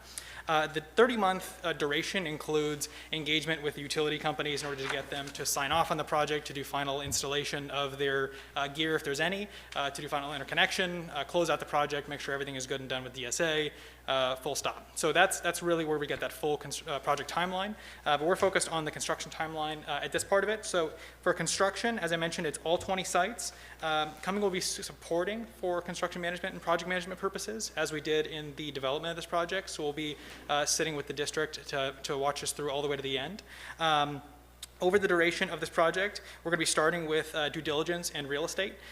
So as you had mentioned earlier with the utilities, there is a discovery process where they, with PFMG, goes to both utility companies, collects 2 to 3 years worth of data, and makes sure that the sizing of these systems matches what the last 2 to 3 years of data is. We obviously understand that COVID was a little bit different for the last 12 months, and so that's why we're requesting a larger block of data in order to go farther back and then be able to blend that data and make sure that we're getting a better assessment of what the consumption looks like at these sites. And once that baseline is established, then they can move forward into other real estate activities in order to close up the final designs of these projects and get it solidified and then submit it to DSA. We're expecting about a 6.5 month timeline from start to the DSA process, and then from there we'll move into phase 1 of construction, and then phase 1 and phase 2 will run concurrently. And we will have a final schedule for which schools are going to be installed in which order and in which phases they are, but for now we are bucketing in 2 separate distinct phases for construction purposes, and with the final phase, phase 2, that will lead into what I mentioned to you earlier in terms of closeout and initiation with the utility company to get this project signed off. Go to the next slide here. So we'll have 5 or 6 slides or so. These are just basic representations of some of the school sites. We don't have all 20 in here. We figured that would probably take quite a while to go through these, but this is a good representation of what you can see from an aerial perspective. So when we're laying out these projects, we're looking at the total complexity of the campus, how it's oriented, where's the main switchgear located, and then how do we get the project to be maximized to go from the home run to that electrical gear in order to get this project established. So this one, Loera, this is the biggest one, and you can see that there's quite a bit of parking lot space, and it's oriented in an east-west configuration, which means that your panels are north-south, which is the best solar exposure. Full south is your best solar exposure, so these are set up very well, and you're able to get quite a bit of power generation out of the system. We can go to Cypress. Can I ask a question first? Please do. On the map, the red square, is that your controls? Is that where everything, the yellow line leads to this red dot? What does that mean? The red dot in the upper left? On the map? Yes. On each map? Right, so that'll be your switchgear. Or what? Your switchgear, so that's your main electrical interconnection. Right, Yeah. okay. Yeah. And that's where, so everything ties into one individual system, and then that gets run all the way back to the switchgear and connected to get pushed back to the grid. Are they all around, are they all that long? Or? Some of them are longer than others. The way that this works is these are bored through the ground, so this is not going to be disruptive to members of the campus. It's going to be completely out of sight for them. Just the way it worked out, I guess. Exactly, Okay. yeah. The only part that is going to be impactful in any way is going to be the actual construction of these systems, where they're putting the caissons, the concrete caissons, the steel columns, and then the solar panels. Once those are up and done, they can open the parking lot back up for major purposes of parking, and they'll really just be using a little bucket truck to do their work underneath those canopies to finish up the project. So we're expecting, I would say, probably 2 months at each site will be kind of the real construction, the brood of the construction timeline, and then the duration of that will really just be finishing up the minute stuff and in connecting those systems together, which can be done with 1 or 2 trucks at each site. So let me ask you a question. Please do. Technical question, and I don't know. So if I take a look at Anaheim High School. Yep. I'm looking at this yellow line that goes all the way to that big red X, right? In the corner of the field. Yep. I'm assuming those are, the yellow lines are all the line, the connectivity line that goes all the way down? Yes. Yep. Conduit. That is the underground conduit. What happens if a conduit is damaged or something happens where, what's the possibility of us losing like electricity in terms of connection to the entire campus? Are you talking about after the project is installed, it's up and running, and it's After, yeah, operational, and something happens to the underground conduit? Yeah. Yeah, so that'll be an O&M procedure that will engage PFMG to come out and assess the damage and get an understanding of how it happened, what happened, and what are the remedies to get that fixed. And then there also are, depending on how it happened, there are protections in the contract that afford the district the opportunity to recoup some funds if it was installer error or if it was something other than that. Well, let me ask you a question in terms of the projects that you've already completed. Have you had any issues in those campus sites where that has happened? So no, we have not had that issue, and I think, to Patty's point, one of the reasons that we use underground directional boring is to try to avoid, as much of any kind of interference as we can while we're boring, and locating the conduits in areas where they're not in conflict with anything else that may be in the ground. And so that's part of the process we're going through right now, is doing underground real estate assessment of what else is out here in terms of underground gas lines or other electricity lines, so that we can route our conduit in ways that won't affect that. And so this is our anticipated conduit route, but we are doing further diligence to make sure that we can go there. And a lot So of that responsibility falls on you in terms of taking that route and making sure that it's connected. So in case something happens in the future, our contract is protecting the district in terms of it falls on you to fix it. That's right. So the conduit is a part of our system, a part of the solar system, which means it's our responsibility to maintain it and make sure it's working. And in the event, for any reason, the arrays were to go offline, for any reason, you are still connected to the utility and would have uninterrupted power on your site. Okay, Even if that's- the whole solar system went down. Okay, so I think that was my original question was, if that were to happen, then we still have power. It's not like we're gonna go dark. Correct. Yeah, it's actually, I don't think you're actually allowed to disconnect completely from the grid. So you'll have Edison and APU power still powering your campus in the event that you have some problem with the system. How big is the conduit? That would be a Mike question. Yeah, so typically, if we're talking about the conduit, we'd be looking at maybe 3 or 4 inch conduits underground. But it can depend on the size of the system. Obviously, it gets a little bit larger, we go with larger conduits, but that's typically what we'd be running. And how deep do you go in? Well, it depends how deep we need to go.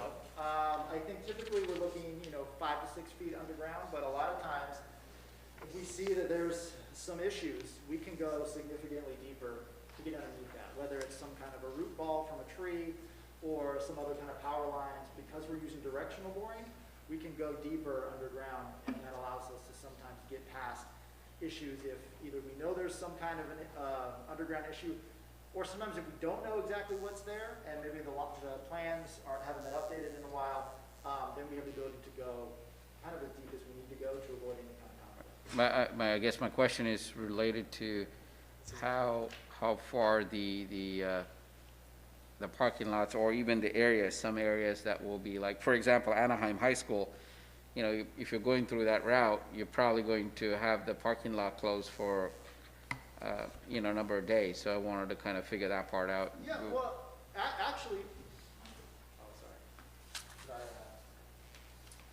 actually, the way that they do the directional boring is they dig a bore pit, and they put the directional boring equipment in there, and then they drill another bore pit, and it comes out the other side. So actually, it's actually not quite as impactful as you would think, because it's all underground except for the 2 bore pits or 3 bore pits, depending how many turns you need, rather than doing like a trench, where you would have to trench the entire area. Right, that's what I was thinking, okay. Yeah, so that's one of the reasons that we try to use directional boring wherever we can, is because it's less impactful to the site and allows things to stay open. Can I ask a question about your red dots? These are, Okay. you have 5 of them or 6 at Anaheim, and yet Cypress has 1. So what is the difference there? I mean, when you've got more towers on Cypress than you do on Anaheim. To be frank, that could actually just be. It's just a red dot. The what? It's a red dot. I'm assuming that these are supposed to be where things are controlled, but yet Which side are you looking at? Anaheim, the one he just was referring to, the last one, Anaheim comparing to Cypress. compared to Cypress. And district office has none. I don't even see that one yet. But there were, like at Luera, you have 6, and then a big, you have red dots on the structures themselves, and then you have that one way off in the corner. Yeah, so the red dot with an X is the interconnection. That's where the main utility is. The solid red dots are likely trees that will be removed as part of that installation. You're removing trees? You're going to Wait a minute. You're removing trees? Oh, God. Oh! That was the wrong word to say. I'm going to retract that statement. So there's a number of things that could be here. So there are, in our program, and I apologize for the lack of clarity on this, in our program, they tend to have items that are scattered around this. Typically, that will be something that we put as a carve-out if it's a potential for a tree. It also could be inverters on some of these campuses. some of them don't have any. So to be frank, I think it could just be a carryover where we had inverters on some and not on others. And it was Okay. just a screen grab that we took. So and these are preliminary drawings, okay. Right, this is not finalized, and so I apologize if I upset anybody in the room on taking any trees out. We will relocate trees, Anna, absolutely. Anna is gonna hop in a car We'll tomorrow and go relocate. track those dots down. All right. And I think that brings us to the end of the presentation here. So I have one quick question. Please do. I always like to wait until the end because you answered a lot of questions. Thank you so much. This was, we've been waiting for this. We're so excited, and congratulations to you for getting the bid. You mentioned sign-offs for the electrical companies. What is their incentive to sign off on this for us with this sure. So huge- there's state mandates at this point that are legislating for a push towards renewable power. Are you talking about in terms of allowing you to create these solar projects? So there's not really a mechanism that they can deter you. What they have done is they've made it a little bit more difficult for them to pencil over the last 5 years. What the utilities have done is you have a demand period, which is you have a higher charge of energy at a certain period of time of day. Typically that was, let's say 12 to 4 p.m. And what they do to slightly disincentivize it is they take that and they move it farther back in the day, which makes it for elementary heavy school districts. The advantage has been lost because their primary use of the school site is between 7:30, 8 in the morning and 3:30 hard stop, whereas high school campuses tend to operate well into the evening hours of campus. So it did impact other districts, but the reason why you guys have such a great rate on this is because you do have those very heavy demand charges in the afternoons that they were able to capitalize when they were building this. And so this project is not affected by that. Okay, thank you. Okay, are there any other questions? Okay, I would like to ask the board's permission to move on immediately to 11.9. And so these gentlemen don't have to sit and wait for us to get to this. 11.9 is the design build solar photovoltaic PV system power purchase agreement, RFP number 2020-07, PFMG Solar LLC. So moved. Second. I have a motion and a second. Okay, any questions, any further questions? We're gonna have any presentations? What? Okay, being funny. Okay, roll call vote, starting with Anne Marie, As Mrs. long as we relocate trees, that's an aye for me. Mr. O'Neill. Aye. Mr. Jabbar. Aye. Mrs. Smith. Aye. And I vote aye. And thank you, gentlemen, for a really good, and Patty, for a good presentation. We have been looking for this. A couple of us have been after solar for a long time. And it's going to be great when we get it, and it's district-wide, So, Yes. thank you. It's just like, and I have to say, I hope one of the starting places is Cypress High, because the students started this thing a couple of years ago. A student group brought up the possibility of how it could happen at Cypress High. And I think we have all the infrastructure already there in the parking lot. Ready to go? Yeah, so it's ready to go. Do one on the east and one on the west, just to make it fair. Bravo. Thank you very much. All right. All right. All right. Okay, going back to 9.2, our second presentation. Okay. 9.2 is school dismissal and distance learning, and Dr. Freed will make a presentation for us on this. Well, I know that you have been equally excited about what I'm about to present, so I can't wait to share with you all the great work that's being done. For tonight's presentation, just so you know, it is going to be fairly succinct. As you know, the past several board meetings, my presentations have actually been quite lengthy. Tonight's it's actually going to be pretty brief, and I'll explain why in a little bit why that is, because we're going to have a few presentations for you in the month of May to give you some greater updates. Tonight I'm really going to be focusing on two kind of timely updates that I wanted you as board members to be aware of, but I also want to our families and our community who are watching on our live stream to also get these updates, because I think they're also very timely for them as well. So again, good evening, Board President Piercy, members of our board, Executive Cabinet. Again, also welcome to all of our families, communities, and colleagues who are watching on our live stream. It gives me great pleasure to be here with you tonight to share just a couple of these quick updates. We're going to start off with the first update is around the small learning cohorts, or the pods, that we talked about at our last board meeting. I'm proud to say that we've already begun doing that work on our campuses. As you may recall, that was going to begin the week we got back from spring break, which was last week. Just like with athletics, though, it is a process. As you know, right now we're about 4,500 athletes strong on our campuses, plus what we have with VAPA, but didn't start like that week 1 and week 2. It gradually grew. We're expecting the same with our cohorts. So I'm going to share a little bit about some of the numbers and where we're at right now and what those offerings look like. And then I'm going to finish tonight with a brief update on graduation and what that looks like in terms of the planning that's taking place, just so you are all aware and also our community is aware of what our Ed Division is talking about in terms of those plans.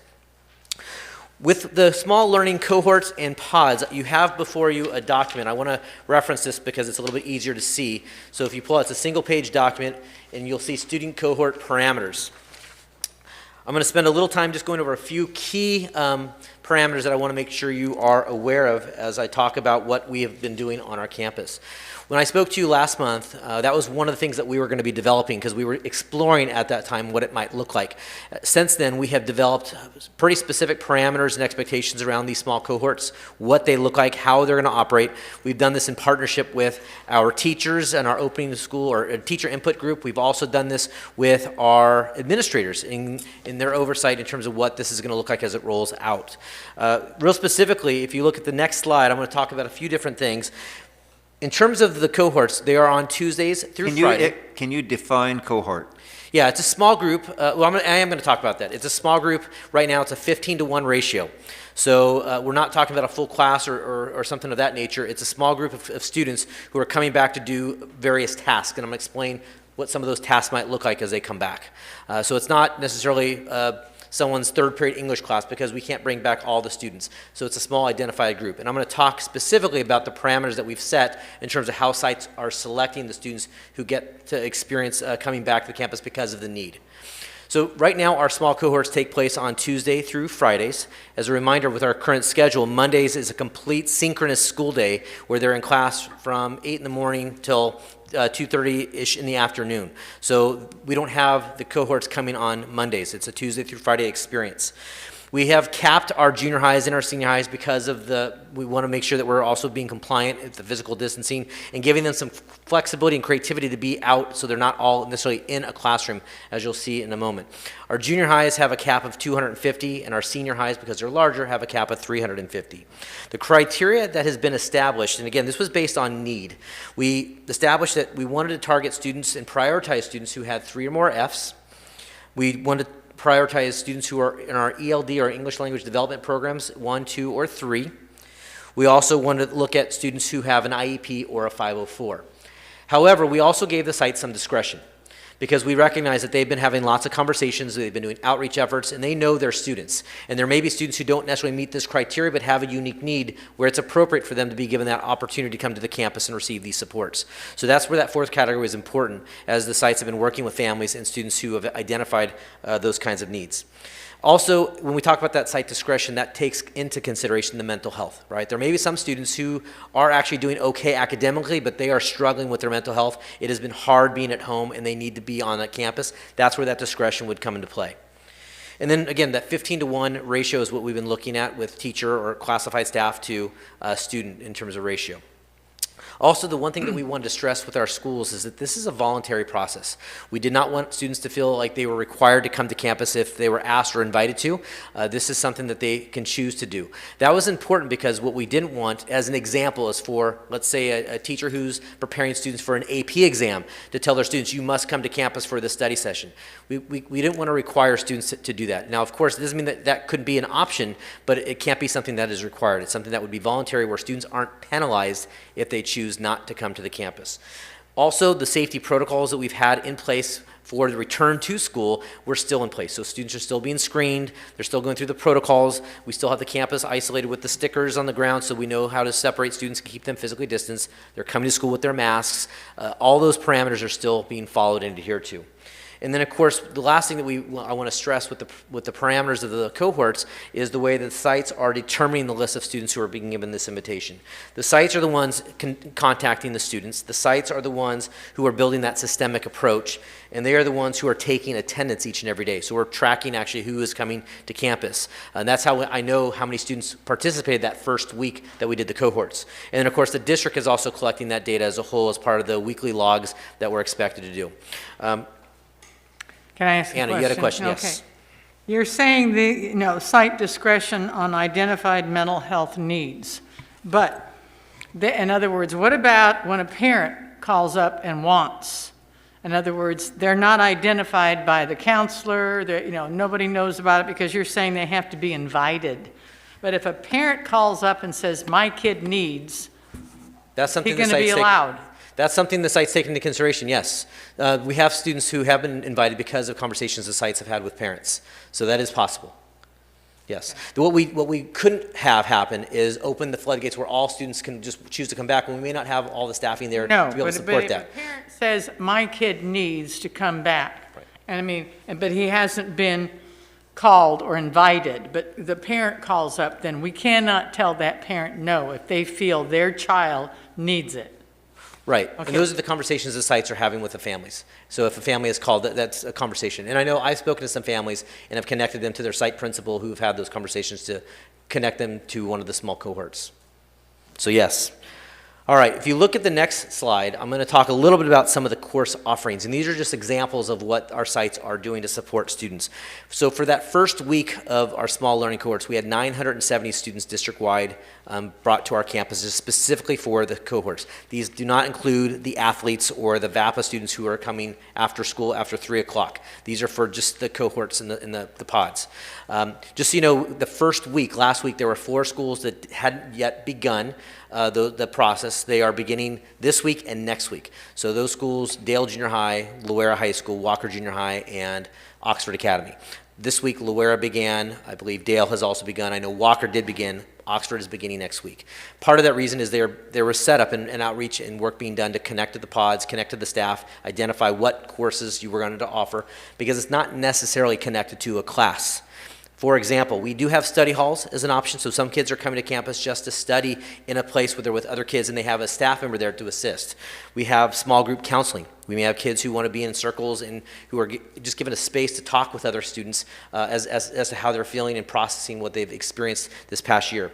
We've done fitness activities, as you'll see in some of the pictures that I'm going to show, where kids are engaging with one another, playing various physical activities that are not necessarily athletics or sports like the football team is doing or the soccer team is doing. And then, of course, we have the traditional academic support where students are getting the academic help they need if they're struggling in one of their classes. And then we have some of the more not necessarily connected to content classes, but we've had, for example, you see in this first picture to the left, Miss Harps, who's an outstanding teacher at Lexington. She brought kids back and began doing cooking, where in this picture they're cooking pizza. Right? So some of those activities that may be connected to the class, it may be an opportunity for kids just to engage with one another and be on campus doing something different than they've done these last several months. We have yoga and mindfulness activities taking place on campus. We have thematic cohorts. That's where at some of the sites they have students in kind of stations where because it's from 1 to 3 o'clock, but for maybe the first 45 minutes they're in one group doing one of these kinds of activities and then they rotate to another activity. So they're getting to experience different kinds of things on their campus. Again, not all connected to the academic content. Some of it is just for that release for them to get out and be kids and do other activities. And then we have arts and crafts. Those kinds of activities also happening. So a variety of opportunities for kids to connect with one another, to connect with adults, and to engage back on campus in schools. And you can see the other slide with some just additional pictures. The picture on the top left is at Walker Junior High where a student is playing, competing with another kid in kind of a small-sized little tennis court on the quad. You have students working on computers doing the work that they're getting the help with. You have yoga, as you can see, kids playing volleyball, ping pong, just a number of opportunities that we've been able to give to our students as we began last week. So we'll give you updates as it goes on, as we collect more data on the numbers. We anticipate this continuing to rise in terms of the number of students who are participating and getting these experiences. And remember, some of these pods, they're not necessarily Tuesday, Wednesday, Thursday, and Friday. You may have some pods that are only on Tuesday and Thursday, some that may be Tuesday, Wednesday, some that may be Wednesday, Thursday, Friday. So they vary based on teacher availability, staff availability, and what the pods are. It may also be that I'm a student who takes advantage on Tuesday and Thursday, but the teacher then has another group coming in on Wednesday and Friday. So more kids get to experience because we have that 15-to-1 ratio. So there's a variety of ways that it's being rolled out across our campuses, and that's part of that systemic approach that our sites are taking to ensure more kids get that opportunity and that it's done in a way that we can track and monitor what is happening on our campus. That was a quick update on the school small cohorts and pods. Obviously, we're only a week in, so I will have more data, more information to share as it's being built, but I'm really excited about the work that has been done. I will tell you, yesterday we had our assistant principal meeting, and they were really, really excited about the work that's being done with these cohorts. Matter of fact, Mr. Jarosky made an effort to unmute during the meeting and say how much he loved the pods and that it has been such a game changer for the students at Lexington in terms of what they're experiencing on campus, and the kids just love it, and the staff who are working with the kids are also just enamored by the experience. So, and that's just after week one, right? So it's going to continue to grow as word gets out and as staff gets to see the impact it's making and having on our students, okay? Second update I want to share with you is graduation. So I'm really excited to share that with graduation, as I had mentioned at the last board meeting, we are planning an in-person graduation at both Glover and Handel stadiums. It's going to resemble what the regular graduation would look like, with obviously some minor tweaks and adjustments to still keep compliant with CDC and local health agency expectations.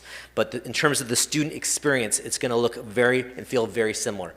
There's some logistical aspects I will cover in this, but I'm not going to cover all. As you know, Joe Saldana, Dr. Egan's, Vidal Valdez are working closely with all of our high school site administrators to plan all the bells and whistles and dot all the I's, cross the T's in terms of what this is going to look like. With graduation, you can see before you the tentative schedule, and this is what we're going to communicate with all of our stakeholders, I believe, tomorrow.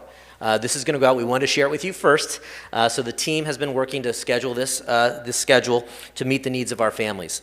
So as you'll see, Friday, May 21st, this is when we will have the graduations for CVA, Cambridge Virtual Academy, and Hope School. You'll notice because of the size of their senior class, it's not as large as a Catella High School or Anaheim High School senior class. It is going to be at the Kennedy Performing Arts Center. It didn't make sense to have their graduation at a stadium when CVA is graduating, I think, a little over a dozen seniors, and Hope usually has, I think, 40, 50 students. So we wanted to give them the more intimate while still being able to maintain social distance and the compliance guidelines at a beautiful venue, which is the Kennedy Performing Arts Center. So that's why you're going to see it there on the Friday the 21st at 1 o'clock for CVA and 4 o'clock for Hope. On Tuesday, May 25th, now as a reminder, and I think tonight before you is the amended student calendar, with the negotiations that we had with ASTA, our teacher union, as you may recall, we had those two floating professional development days. One was normally set for October, and one is normally in January. And we had negotiated with them that those were going to become flex days dependent upon if and when we came back. Because the decision was made to remain virtual, those 2 days are being linked to the end of the school year. So school now will end on May 25th. That will be the last student day. Then on the 26th and 27th, those are the, quote, PD days, but I'm saying PD days because that's what they were, right? But those are the two flex days that have now been built on the end of the school year. The reason why that's important is we're going to need to obviously staff our graduation events, and we're going to need to have staff back. So on those days, all staff are coming back to begin to help support the graduation ceremonies, plus the textbook and tech collection process that are going to happen at schools, or the instrument collection that has to happen at schools. So that's why those days are going to be important, that we don't have kind of school happening, so we can support those events with our students. Okay, so on the 25th, which is the Tuesday, that is the last day of school. So that's why you see the ceremonies on that day starting at 4 o'clock p.m. Because that's the last day, it's like a minimum day of school. It's finals for our high school. So we needed to make sure there was enough time in between that last day of school and the ceremony for Alternative Education, Gilbert and Polaris Schools, and Oxford Academy. So they will take place on the 25th, both at 4 o'clock, with Oxford Academy being at Handel Stadium and Alternative Education being at Glover Stadium.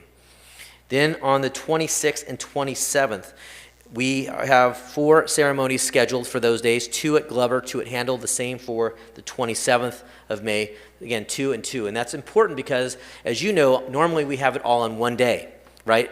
But we needed to maintain some space in between the ceremonies to help with traffic and crowd control. We also needed to give our maintenance and operation enough time to disinfect the chairs and things going on at the stadium. So that was the reason why we spread it out over those days. So it's a little bit easier for us to manage.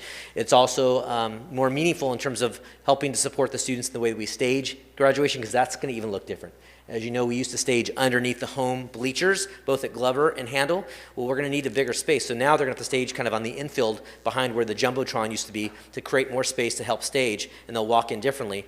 Or they'll stage on the grassy field behind the stadium, or kind of on the softball fields on the side of Western's Glover Handel Stadium.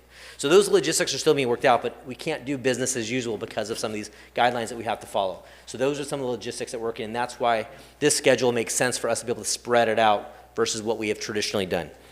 So on the Wednesday the 26th, you'll see that Loera and Savannah are at Handel Stadium at 10 o'clock and 2 o'clock respectively, and then Cypress and Kennedy again 10 o'clock and 2 o'clock respectively at Glover Stadium. Now, I will say that part of the reason and part of the thinking behind who was scheduled when, we had to do some research in terms of the advanced placement or AP exams. Because we're typically giving AP exams at this time, we wanted to make sure that there wasn't a conflict with any of our seniors. So part of what we were doing is making sure that no school had students testing during their time. So that's why they've been given the schedule they've been given, so students aren't testing when they would be graduating. Believe it or not, we've had students in the past that were in that predicament. So this year, not going to be the case because we've taken that into consideration as we've built this ceremony. And then you can see finally on Thursday the 27th, you have Magnolia and Western, who will be at Handel Stadium at 10 o'clock and 2 o'clock respectively, and then Anaheim and Catella at Glover Stadium. The next slide, you see some of just the key logistics I want to make sure you're aware of that we're having to work through as we build out the ceremonies and all that comes with it in terms of planning. So the California Department of Public Health graduation guidelines, they say basically if you're in the orange tier, which is what we anticipate being in, it's a 33% capacity in our stadiums, and that includes the attendees that are our graduates, our staff, and the guests. So as a result, we are going to be giving each graduate 2 tickets, right? So if you have a school of Catella that has maybe 700 graduates, that's now 1,400 people that are part of their family, whether it's mom, grandma, dad, uncle, whoever their +2 are, they can be at the ceremony. That allows us to still meet the guidelines that have been given, plus the graduates, plus our board members, plus cabinet, and the staff who are there to work the ceremony. As you know, each staff has row monitors and people who help with the staging. They're all factored into the capacity. So that's part of what we had to figure out to make sure that we meet compliance. Attendees we're asking to sign up in advance so we can pre-register, and that's going to help with also the Jumbotron. We're making sure that for those families or students who wish not to attend for perhaps safety reasons, maybe they are still uncomfortable coming in person for whatever reason, they can still be embedded into the ceremony. Right, so we need to know that so we can, as we build the ceremony, those names can still be announced in a flow that makes sense and have their images on the Jumbotron and be read where it's not, it's a smooth flow as we go through the process. So that's going to be an important piece for us as we move forward with the graduation ceremonies as well. And then one of the requirements that they've given to schools is that the audience seating must be fixed or marked. So think about when you go to the traditional stadium, you have your ticket that says I'm in row 15, seat A, right, whatever that is. We have to work with our stadiums to have some type of marked seating so when parents and families are coming in, they know exactly where they're going. It's the guidance that we've been given, so we have to honor that. The nice thing is with Glover Stadium, we're potentially looking at having families coming from the east and the west, so we don't have to all come in through the same entrance. So we'll be able to divide the students up too by their alphabet where it's easier to manage. But those are some of the logistics that Joe, Saldana, Vidal are working with the site administrators on. So they're considering giving a ticket with their seat. That's what we're have, right now. That's the guidance that we have to have the seats actually marked. So when a family walks in, they know where they're sitting. Right. Well, then I assume then we're assigning the seats to the tickets. Correct. Which also goes into why the attendants must sign up because we need to be able to account for who has tickets and where they're assigned. Yep. So we're planning a big party, right? And it's a lot of logistics that have to be factored in. Part of the things too is, again, the compliance says you have to have at least 2 hours between ceremonies. Well, as you can see for ours, as you know, under normal circumstances, our ceremonies are about an hour to an hour and 20 minutes. So even if we take a little bit longer, we still have more than 2 hours in between ceremonies, which again gives us time to clear out families from the first ceremony and give time for the next ceremony to get ready into the parking lots or into the schools if it's handled. No food and drink are allowed in these ceremonies as part of the guidance, and then the no handshaking or hugs, and that's more in terms of how we are giving the diplomas and the certificates. They don't want people coming into contact. So we're working on a way for you still to be on the dais and be in the picture without you having to touch a student as they're receiving their diploma cover on the stage for the picture and photo op. So those will all be factored in. We're going to limit, obviously, the folks who are on the stage. It really right now will be the board members and probably the principal and the students who are speaking at the ceremony. So we won't be on the stage. We'll be working the event just like the staff at the sites. And then finally, just as a caveat, one thing that we've been made clear of is that the local health departments can have more restrictive criteria and different closures based on guidance.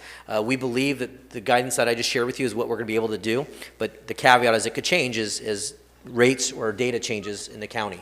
But this is kind of what we're having to work with right now. And we're very optimistic that this is where we're going to be headed when graduation takes place. Good. All right? All right, so if you look at the last slide, that was really my update for tonight. I told you it was going to be succinct. But if you look at what's happening in May, we have several things that we're going to be talking with you about. We're going to have a more in-depth presentation around our summer programs. So as you know, we're preparing for summer school, summer programs, and what that might look like. We want to make sure you understand what we're going to be presenting and offering for our students as we move into the summer. A lot of logistics are being planned right now, which is why in May we'll have a lot of that finalized and we'll be ready to share what the scope and sequence looks like for summer programs. I'm really excited about what that's going to look like. The one thing I want to stress, and this is also for our families who are watching, summer programs will be in person. Okay, other than the Summer Language Academy, who we already approved the contract with our partners at Cal State Fullerton to develop curriculum for virtual, which was a while back. We're going to continue with that being virtual, but everything else will be in person. So summer programs is planned to be in person, which is great preparation, obviously, for our fall as well, which we've already said in a message that Superintendent Matsuda put out, I think it was last week or a week and a half ago, that we're planning a full 5-day return in the fall. Right, so that's what we are planning for as we speak. We have an opening of schools task force that is reconvened. As you recall, last March when we first went to school closure, that task force began doing a lot of meaningful mind work and preparing for this current school year. We are beginning that process with our stakeholders. And when I say stakeholders, we have parent representatives on that group who are a part of the decision making. We have students who are a part of that group. We have teachers, counselors, classified staff, administrators, all part of that group who are part of the brainstorming and thinking in terms of what next August will look like when we come back full-time in person. So I'm really excited about that work. More to come on that. Obviously, we just met our first time this week, which we really set the stage and set expectations. And then Mr. Cologne's going to re-lead that process again for what the fall will look like when we come back in August. So more to come on that as well. And then the other two big items that I want to share, which is why this was a little more, less succinct, is in the May board meeting, we're going to have two separate presentations coming out of our Ed Division, which is the Ethnic Studies Task Force update and the Math Task Force update. I'm really excited about the work that we've done in both of those task force. We're going to have a recommendation for you regarding ethnic studies and a proposed timeline and next steps as it connects to ethnic studies. So stay tuned for that. I'm super excited. And then same with math. As you all know, the Math Task Force has done a lot of meaningful work this school year as well. And we have math textbooks that we're going to be bringing to the board next month for you hopefully to approve that the junior highs and the senior highs have selected through that process. And I will tell you, they were very much at the table, our teachers, helping to decide which texts were going to be the ones we wanted to use. So their voice was absolutely a part of that process, unlike previous processes that I know you all know too well. So I'm excited to share the work, and we're actually planning to have members from both Ethnic Studies and the Math Task Force here to be a part of that presentation so you can hear from them personally in terms of the work that they did to make these things happen. So that's what's upcoming. I wanted to make sure you're aware. That concludes my presentation for tonight. I want to turn it over. I know you've already asked a couple of questions, but just in case there's any additional. Yeah, one question. Now, yes. On the cohorts and pods, I see where it's theoretically start March 30th, but maybe I missed it. End date? Really it goes through the school year. It's this quarter is when we're planning to do it. Okay, it's not into the summer, it's just this school year. Yeah, but as we'll hear next month at our summer program update, we are looking to expand the pods where. But that'll be a different, it'll be Okay. It'll be part of summer programs, but we're going to take the concept from the summer, Okay. these small cohorts, and expand it into the summer. Okay. So not all students need credit recovery, right? Some students may just need to connect again or continue to engage. So we're looking to create those kinds of opportunities in the summer as well. So yes, we're going to have traditional credit recovery and some of those opportunities for students who need to make up classes that they maybe didn't do as well in. But then we're also going to have opportunities for kids just to come back and get enrichment. Because we have the one-time monies for that reason, we want to create those opportunities for our students. So you'll get more on that next month when we can share really what that looks like. But yes. Any other questions that I can answer? Any other questions? I have a couple of questions. Okay, Mr. Jabbar? So I have a couple of questions regarding your graduation presentation. Well, let me start off with the obvious one. In terms of logistics, I know we'll be in Orange Deer 33%, but I've also heard that there might be opportunities that the governor might revise where maybe increase the capacity based on people who have been vaccinated. So I'm curious to know, have we thought about maybe increasing the number of tickets to families that might have already gotten vaccinated? Because if they do, then they have the opportunity, and it's an incentive also for folks to get vaccinated and come out and get vaccinated. Because if you take a look at it, vaccination is the key for everything. So if you are in a position to increase the number of tickets and increase the capacity, I want us to take a look at it and see. Yes, Mike?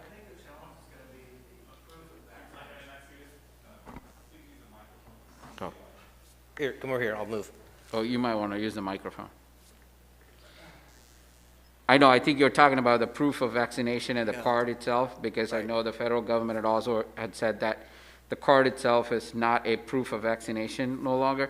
But I'm hoping, I know that the county is also in the process of putting a passport together, a vaccination passport together, which will be digitally recognizing rather than a card, right? But if there is an opportunity, I want us to take a look at that and see. Sure, I think we will take a look at that, but it's good. It's a good suggestion. We will look into it. Yeah. So the second part that I had was, I know we have CVA and Hope at KPAC. How many graduates are we looking at CVA and Hope in terms of being in that facility? Because as I understand, KPAC is a pretty enclosed location, and I'm a little bit leery of the fact that we're going to cram in even 100 or 200 people in a location where you might not have that much of air circulation. So I think CVA has a total of 12 seniors. Oh, okay. And then Hope, I want to say it's usually in the 30s. It's usually 30s? less than that, yeah. Or less? Yeah. We're keeping the same 2 tickets per, it's consistent, so they had 30 graduates, that's another 60 parents, so 90 people plus the staff. Maybe have the doors open? Yeah. And that was the thing, we were trying to figure out a way, like, who we use because Dale has been renovated, should we use for CVA the Dale Quad? We're having lots of conversations, but Kennedy obviously has the feel that you're in a beautiful facility, it feels special for the seniors, because we still want to do something special for all of our seniors. So that's kind of what we landed on, and we felt like the stadiums were just too large. They would have gotten lost. 12 seniors would have gotten lost on the field to do it. So that's where we kind of landed on that piece. Right. But yes, we were absolutely thinking about that kind of stuff, Trustee Jabbar, in terms of the safety and the air, all those things. Okay, perfect. I think those 2 questions. And just on a consideration, I always love to go to the alt ed, and you have it at the same time as Oxford, and I happen to know a couple of students that is there a possibility staggering that time? Well, we can't do it, we struggled doing it earlier than 4 because it's the last day of school, and we need students are in class and teachers are teaching, so we wanted to make sure there was enough separation for families to be able to get there, students to be able to get there, and staff to be able to get there. The one challenge we're having is because on the 25th, all staff aren't back yet. They come back on the 26th. Remember those 2 days.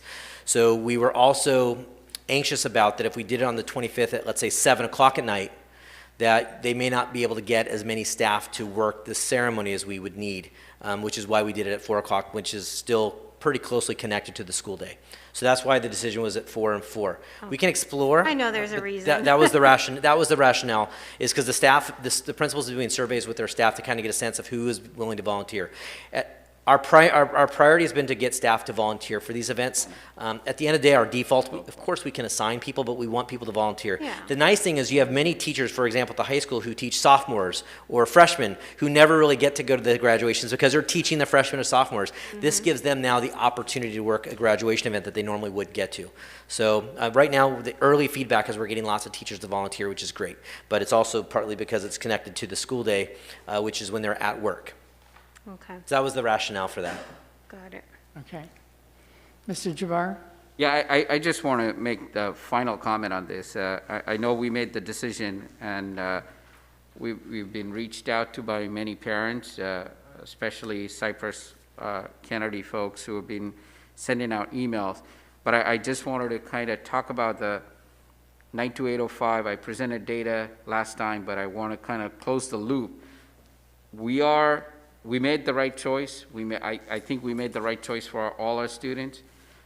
Taking a look at the numbers, 92805 numbers are coming down, 92801 numbers are coming down, 92802 numbers are coming down. But the significant part is the deaths. We had 21 deaths since the last meeting to this meeting as of last night in 92805. 23 deaths in 92801 and 20 deaths in 92802, right? So these are significant decisions that we have to grapple with when we make a choice. It's not because we don't want students on campus, it's because it's a life or death situation. And then I also want to make the point, I also presented data in terms of COVID numbers in schools which have been opened for in-person learning throughout Orange County. Just between the last board meeting and this board meeting, we had 138 students who have been reported having COVID in those schools which have been open. 19 teachers who have had COVID in those schools which have been open, and 24 staff who had COVID, a total of 181. So I think we as a board have made a good choice in terms of being precautious for all our students and our families and our communities. So I just wanted to congratulate you for putting this, and then the entire education team, which has, I think you guys have had numerous nights without sleep just trying to come up with good solutions for our families. And as board members, I know that when we make decisions, we're not taking this lightly. So I want to thank all of you for doing what you've done in terms of bringing back even this pod concept and bringing some of our kids who need the help back on campus. So thank you. Thank you. Okay. Mr. Jabbar, I beg to disagree with some of your comments. How many school districts did you total together to get those numbers? Because how many students have died from COVID? You are stating facts of numbers of people who've died or gotten COVID in those zip codes. But I come from an area where my grandchildren have been going to school, my little ones, all year. None of the students have come down with COVID.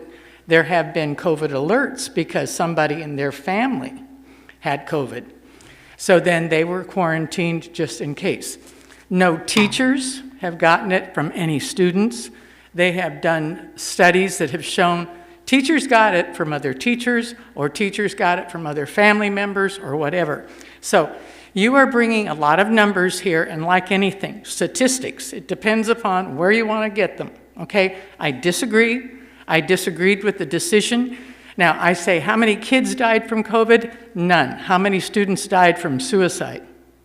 How many of our kids have been depressed, that are suicidal? We just got another one the other day. And I totally disagree. I'd have disagreed with this decision all along. I have the right to have my opinion, and I don't agree with all these numbers from 2 or 3 zip codes. Yes, they go to other schools, but science has shown the kids aren't the ones getting sick, it's the adults. Okay, so anyway, you brought it back up again, and I'm going to say again, I disagree. I felt we should have gone back. 1 day a week would have been better than nothing. I mean, I am sick because I look at my grandson, who's a 7th grader. He does not look the same. He is so depressed. He has gained so much weight. He can't even look outside properly because he has been inside so much all year long on a computer.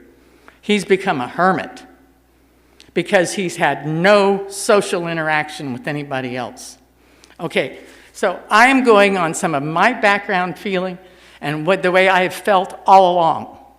So the majority of the board felt they had to do this because of those zip codes. Well, we did it. I disagree.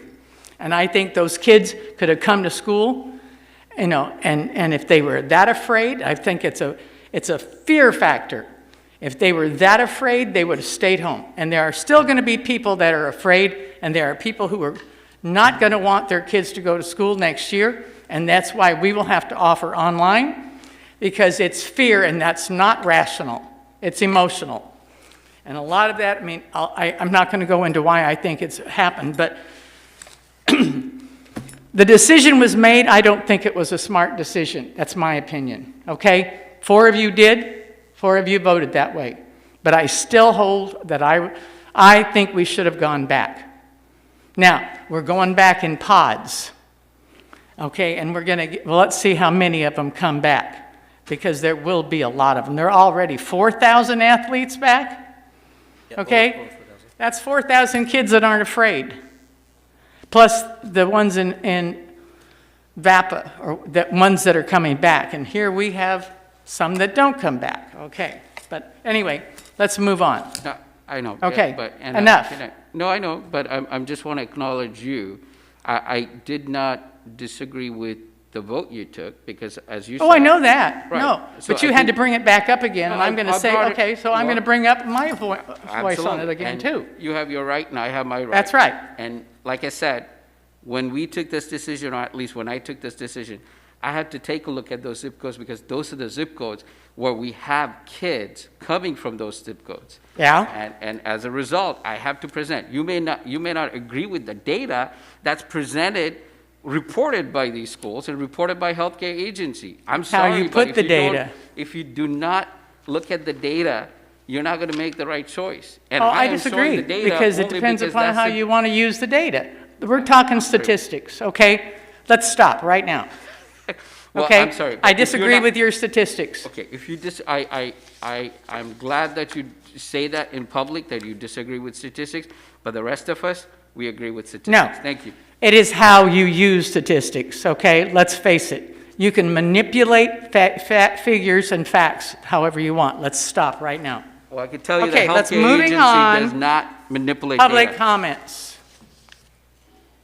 This is the opportunity for public comments to occur at the beginning of each agenda item and at this time for items not on the agenda. Comments may be submitted online prior to the meeting, and submissions will be read aloud during the board meeting by the board president or my designee, which I'm going to assign to Mr. Waddell. Each speaker is limited to a maximum of 5 minutes, and each topic or item is limited to a total of 20 minutes. Board members cannot immediately respond to public comments as stated on the speaker request form. Thank you, Madam President. We do have a number of public comments this afternoon or this evening.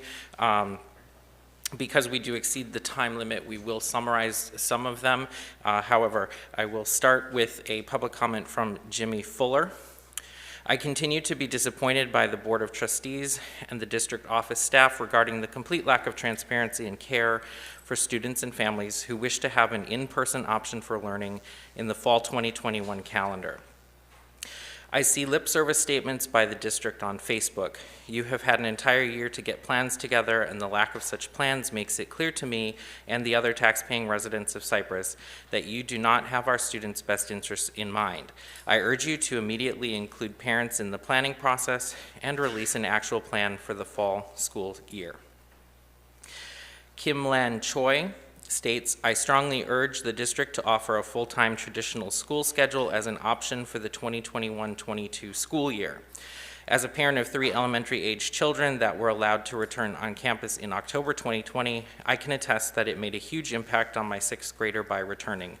His mental health His mental well-being improved, and academically he did much better in person. He will be a 7th grader at Lexington next year, and I plead with you to provide a traditional schedule to the families who want it. Erica disagrees with last month's decision not to bring students back to campus to finish the school year. She's concerned about her high school boys. An anonymous parent disagrees with last month's decision not to bring students back to campus to finish the school year. In addition, it is unclear what the return to in-person learning for the next school year, 2021-2022, will be. As students are currently enrolling for the 2021-2022 school year, we feel that AUHSD needs to be transparent with their reopening plans and clearly communicate their intentions. It is imperative that parents have this information so we can make an informed decision about our students' enrollment for the upcoming year. We deserve a choice. We appreciate your time and consideration in reviewing our concerns. Donna Sipple disagrees with the decision not to bring students back to campus to finish the school year. Schools need to open for students that will elect to choose an in-person learning enrollment for this year and set a date for 2021-2022. Jennifer A. disagrees with last month's decision not to bring students back to campus to finish the school year. She's concerned about students with special needs. Stacy King disagrees with last month's decision not to bring students back to campus to finish the school year. She's concerned about her teenage daughter. Jackie Mina states, Anaheim recently moved into Orange Tier, meaning my son can go to an Angels game, Disneyland, or get a massage. However, he cannot go to school due to your current policies. The California Department of Health on August 25, 2020 provided guidance for in-person specialized supports and services for special needs students. The law and procedural safeguards of the Individuals with Disabilities Education Act have not been waived, and it remains a district responsibility to provide a free, appropriate public education. For some students, distance learning is not appropriate, and educators are unable to even provide measurable progress towards legally mandated IEP goals. I urge you to consider an amendment to the learning pods, which are allowing some students to be in person in a hybrid model to include students with special needs at Hope High School. I question a district decision to continue denying an appropriate service delivery model for these vulnerable students by mandating distance learning for them while at the same time opening up sports, performing arts, and technology learning pods for general education. It is negligent and discriminatory. Please reconsider and make necessary changes to ensure students with IEPs receive FAPE. Tracy Ahui states, I'm writing this in response to AUHSD's recent announcement about their reopening plan for the 2021-2022 school year. I need a more concrete plan that is going to guarantee that my 3 kids will go to in-person school 5 days a week. There are several school districts around AUHSD that have reopened for this current school year and have provided actual plans of what they are doing for next school year. They have been successful in their operations of teaching kids in person safely. I am beyond worried for my kids. My 13-year-old son struggles on a daily basis with being away from school, from teachers, and from friends. Yes, his dad and I support them, but we also work full-time outside of the home. They have been home all day, every day for over a year now. This is not acceptable, and it shouldn't be for you either. There has been enough time that the district, the Board of Trustees, and Teachers Union could come up with a better plan than what they did this year. The mental well-being should be your #1 priority if you truly care for these kids and preparing them for their future. I have family and friends in other states that cannot believe that we weren't given a choice. Why weren't we given a choice? An anonymous parent disagrees with last month's decision not to bring students back to campus to finish the school year. Jessica Henson disagrees with last month's decision not to bring students back to campus to finish the school year and objects to a raise for the superintendent.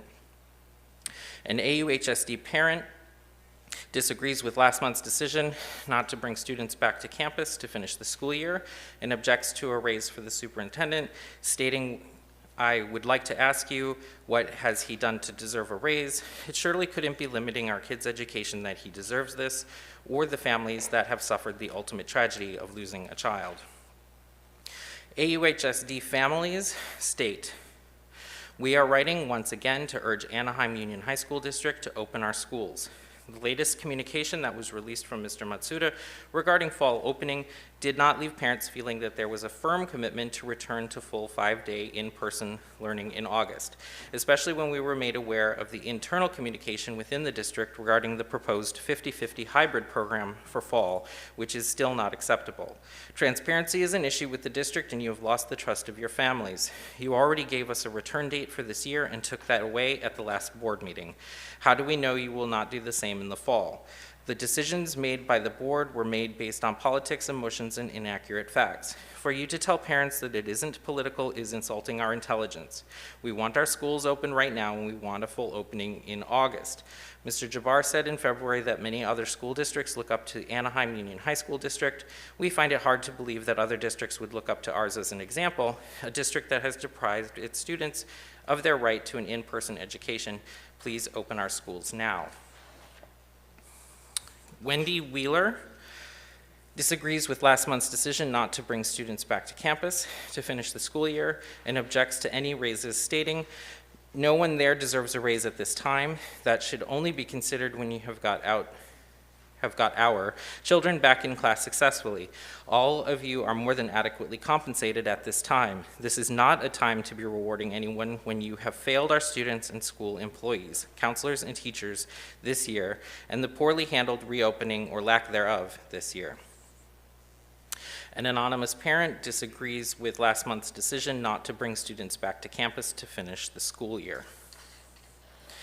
Mary Stewart disagrees with last month's decision not to bring students back to campus to finish the school year and objects to a raise for the superintendent, stating, "It's unfortunate that while the parents of the 17 schools in the district have had to work less or even quit jobs because the kids are home, and then Mr. Matsuda is being considered for a raise.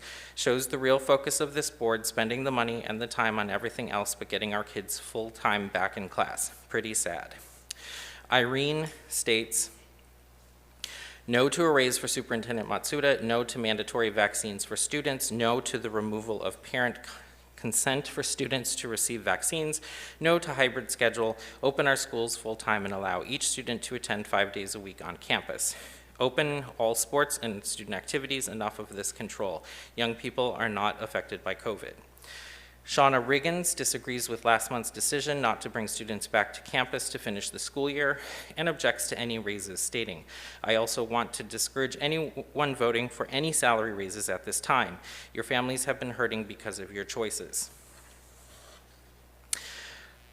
Tina Ferguson disagrees with last month's decision not to bring students back to campus to finish the school year. Gretchen Lindner disagrees with last month's decision not to bring students back to campus to finish the school year. Kelly Engels disagrees with last month's decision not to bring students back to campus to finish the school year and states, "I would assume the facts supporting your decision will be used for the 2021-2022 school year on whether our kids will return.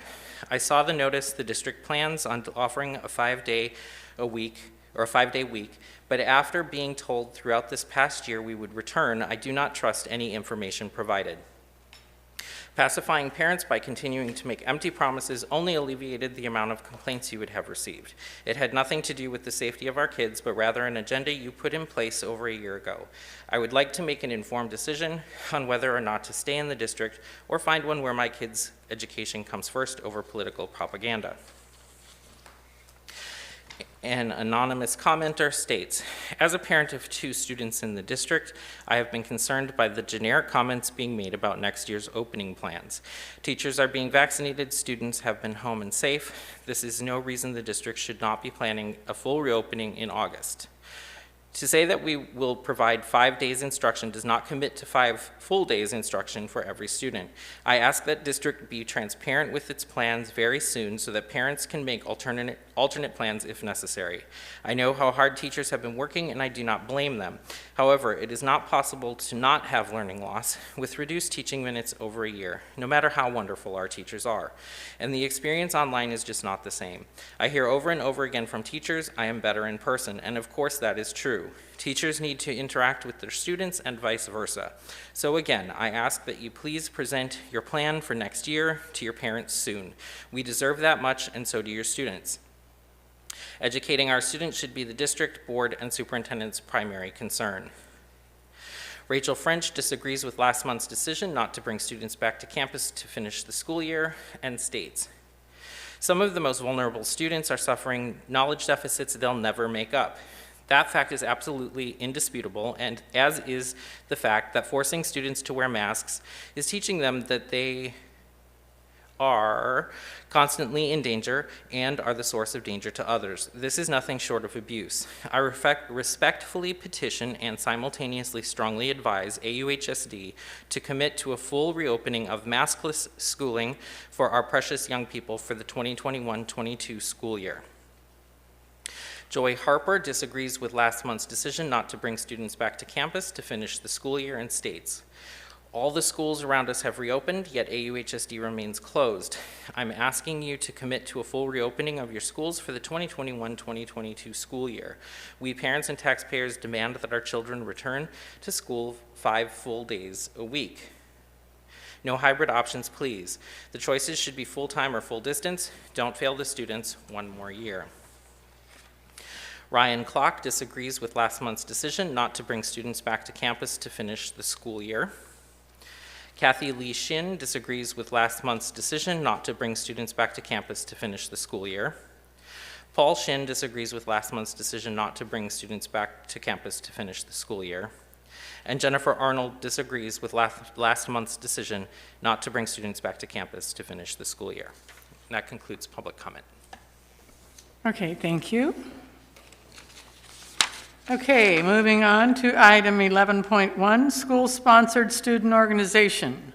This is an action item. Do I have a motion? So moved. Second. A motion and a second. Any questions, comments? Okay. I have one. This is an application for a curriculum-related club. Okay, was Wellings a teacher? Is she the choir teacher? I believe so. You believe so? Okay. Because I thought, well, it's almost like another choir. But, you know, it's open to anyone, I'm sure. But, okay, I was just curious the way it was, you know, put forth. So, okay. No other questions or comments? All right, we'll take a vote. Mrs. Trandle-Trejo? Aye. Mr. O'Neill? Aye. Mr. Jabbar? Aye. Mrs. Smith? Aye. And I vote aye. Okay, item 11.2, public hearing, temporary interfund Excuse me, Ms. Piercy, transfer. do we still have Elizabeth? Pardon? Do we still have Elizabeth? Oh, We could hear, Just barely. barely. Elizabeth, can you hear us okay? okay. You guys have to remind me ahead of time, I forgot. Okay, Elizabeth, we're voting on school-sponsored student organization. Awesome. Aye. All right, very good. We have all ayes. Thank you, Elizabeth. Okay, moving on to 11.2, public hearing, temporary interfund transfer. Open the public hearing, I guess? How does that work? Because it's an information item.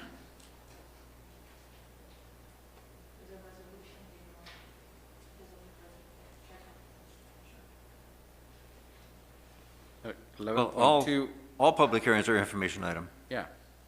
Well, But there is a resolution that's coming after that, so yeah. that's what we just want to make sure that the item is on there. okay, 11.2 is an information item, 11.3 is the It's action the item. resolution, yes. okay. Any questions? Nope. There were no public comments received. Oh, okay. All right, seeing none, we can close the public hearing. Resolution number 2020/21-B-16, temporary interfund transfer. So moved. I have a Second. motion, and I have a second? Second. All right. Questions? Okay. Roll call vote. Mrs. Trejo? Aye. Mr. O'Neill? Aye. Mr. Jabbar? Aye. Mrs. Smith? Aye. And I vote aye. Okay. Item 1114, Resolution 2020/21-B-17, Interest, Income, and Investment Administration Fees, Special Reserve Fund, 4040. So moved. Second. I have a motion and a second. Any questions? Comments? Okay, seeing none. Mrs. Trejo? Aye. Mr. O'Neill? Aye. Mr. Jabbar? Aye. And Mrs. Smith? Aye. Okay. Item 11.5, Resolution number 2020/21-E-19, State Seal of Civic Engagement. So moved. Second. I have a motion and a second. Questions? Comments? Can I make a quick Mr. comment, Board President Piercy? So I'm just really excited to have this resolution come before the board. As you know, our district is leading the way with civic engagement with all the California democracy schools that we have, the civic awards of excellence that we've received. I'm excited to say that even though this is a pilot year and it's not on the dashboard, we have over 1,900 students that are eligible for the State Seal of Civic Engagement. And keep in mind, some of our schools who recently got the distinction of it as a California democracy school, some of those activities are taking place in their sophomore or freshman year. So when they become seniors, they will be eligible for that state seal. So we expect these numbers to only go up. So it's very, very exciting. We're not only going to lead, I think, the county, we're going to be leading the state again as it relates to the seal of civic engagement. Much like Dr. Bryant has done a wonderful job with leading our state seal of biliteracy, where we lead the county and the state. I think that Ruben Bettino, who's our curriculum specialist, working closely with our teachers in civic engagement, along with Dr. Henry, who oversees our dashboard, have done a great job overseeing this process. So really excited that it's before you tonight. Very good. Thank you. Just a comment? Yes. Piercy, I just wanted to congratulate our Ed Division, congratulate all of our schools. 1,900 is an amazing number of students. And in the interest of time, I just wanted to reiterate the qualities that our students are leaving with. Engaged in academic work in a productive way, demonstrating competent understanding of the U.S. and California Constitution. The third criteria that they have to demonstrate is civic engagement projects to address real-world problems. 4, to demonstrate civic knowledge and self-reflection. And exhibit 5 is exhibit character traits that reflect civic mindedness and a commit to positively impact your classroom, your school, or your community. And if those are not the qualities that we want to send our kids off into the world with, I don't know what they are. So just congratulations, and congratulations to all of the students. Bravo. Okay. Any other comments? All right, seeing none, roll call vote. Mrs. Trejo? Aye. Mr. O'Neill? Aye. Mr. Jabbar? Aye. Mrs. Smith? Aye. And I vote aye. 11.6, Resolution number 2020/21-HR-04, Day of the Teacher. So moved. Second. Motion and a second. Do I have any questions, comments? Okay, let's take our vote. That'll be on May 4th. That'll be our Day of the Teacher. Mrs. Trejo? And if there's a year that we could totally honor all of our teachers this year, this is it. So I vote aye. Mr. O'Neill? Aye. Mr. Jabbar? Aye. And Mrs. Smith? Aye. And I vote aye. Okay. 11.17, resolution number 2020/21-HR-05, National School Nurse Day. Roll call vote. So moved. Second? I have a motion and a second. Any questions or comments? I think we should call this for us National School Nurse and Health Technician, since we don't have, they're the ones on the front line. Oh, let's remember them also on May 12th. Absolutely. Okay, Mrs. Trejo? I vote aye. Mr. O'Neill? Aye. Mr. Jabbar? Aye. Mrs. Smith? Aye. And I vote aye. 11.8, Resolution number 2020/21-BOT-13, condemning hate against Asian Americans and Pacific Islanders. So moved. And second? I have a motion and a second. Questions, comments? I just It's want to, I just want to highlight something that we already have on the binder, but that California represents 45% of Asian hate reported. And according to Orange County Human Relations, hate against Asians in Orange County during 2020 increased tenfold. And this is something that is unacceptable, and I know that we have been seeing some trends all over the country.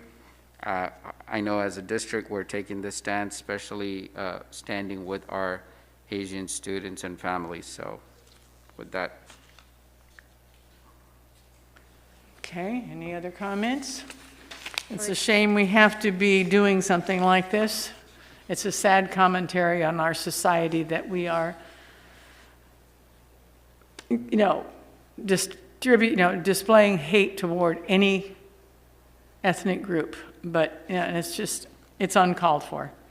So let's hope we can educate our kids more deeply in how to be inclusive of every ethnic and nationality. So, okay, any other comments? Absolutely. Just to piggyback on, what you guys have said, it's a sad commentary that we have to do it, but this is what AUHSD is all about. We step up and we say no to this, that we condemn these acts, and we condemn the way that folks are treated in the Asian Pacific Islander community. And these statistics that we have in this resolution, they've gone up. Numbers have gone up since January. And I was just looking online, and 503 up to that February date just this year. And I mean, it's just really sad commentary that we have to do this, Anna. But we do, because this is what AUHSD does. We set the example. Okay. Roll call vote. Mrs. Trejo. Aye.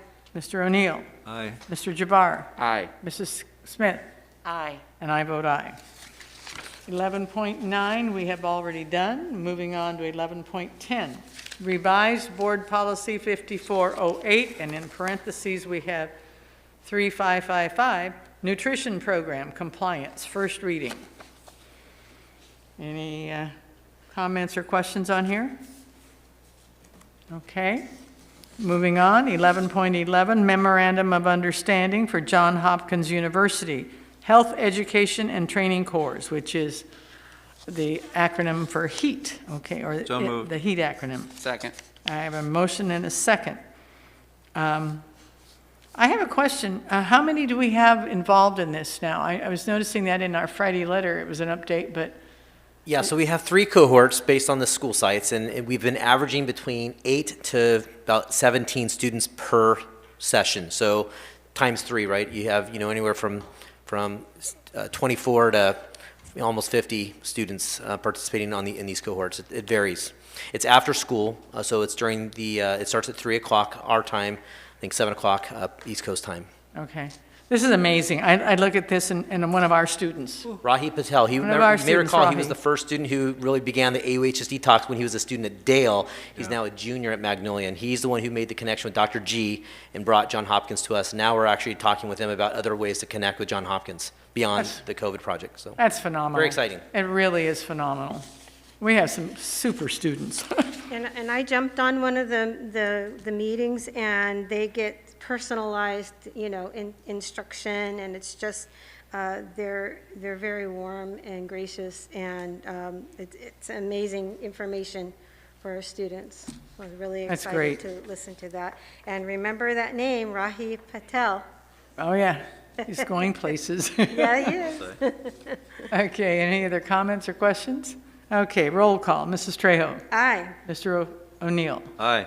Mr. Jabbar. Aye. Mrs. Smith. Aye. And I vote aye. 11.12, Memorandum of Understanding, Family Health Matters, Mobile Vote COVID-19 Vaccinations. So moved. Second. Questions, comments? I had comments. I just wanted to take this opportunity again to thank Anaheim Union High School District staff, specifically Araceli Chavez, Araceli Huerta, Tanya Garcia, led by Carlos Hernandez, for doing some great work collaborating with not only Orange County Healthcare Agency, but also Family Health Matters. I want to take this opportunity also to thank the Coalition of Clinics and the CEO, Isabel Becerra. Drop of a hat, gave her a call and asked her if she could do some extra clinics for our families, specifically targeting 92804, 805, 806, and 801, 802, because they are the highest number of COVID cases in those communities. We wanted to make sure that they are vaccinated. So I really thank our staff going out pretty much every single clinic that we've done, from the custodian all the way to our admin staff. They've been very supportive and doing everything possible to make this happen. I know that this weekend at Loera and at Magnolia, we're having 2 clinics with the leadership of Supervisor Doug Chafee in Orange County. We had requested to bring Pfizer clinics to these 2 particular clinics at the school, to high school sites, primarily to target 16 and older students and their families, hopefully encouraging them to make sure that they get vaccinated so that they could have a good graduation ceremony. We're hoping to bring more clinics so that we could open it up for other zip codes in Anaheim and Cypress all across AUHSD. So thank you very much. Okay, any other comments? Okay, seeing none, we'll vote. Mrs. Trejo? I vote aye. Mr. O'Neill? Aye. Mr. Jabbar? Aye. Mrs. Smith? Aye. And I vote aye.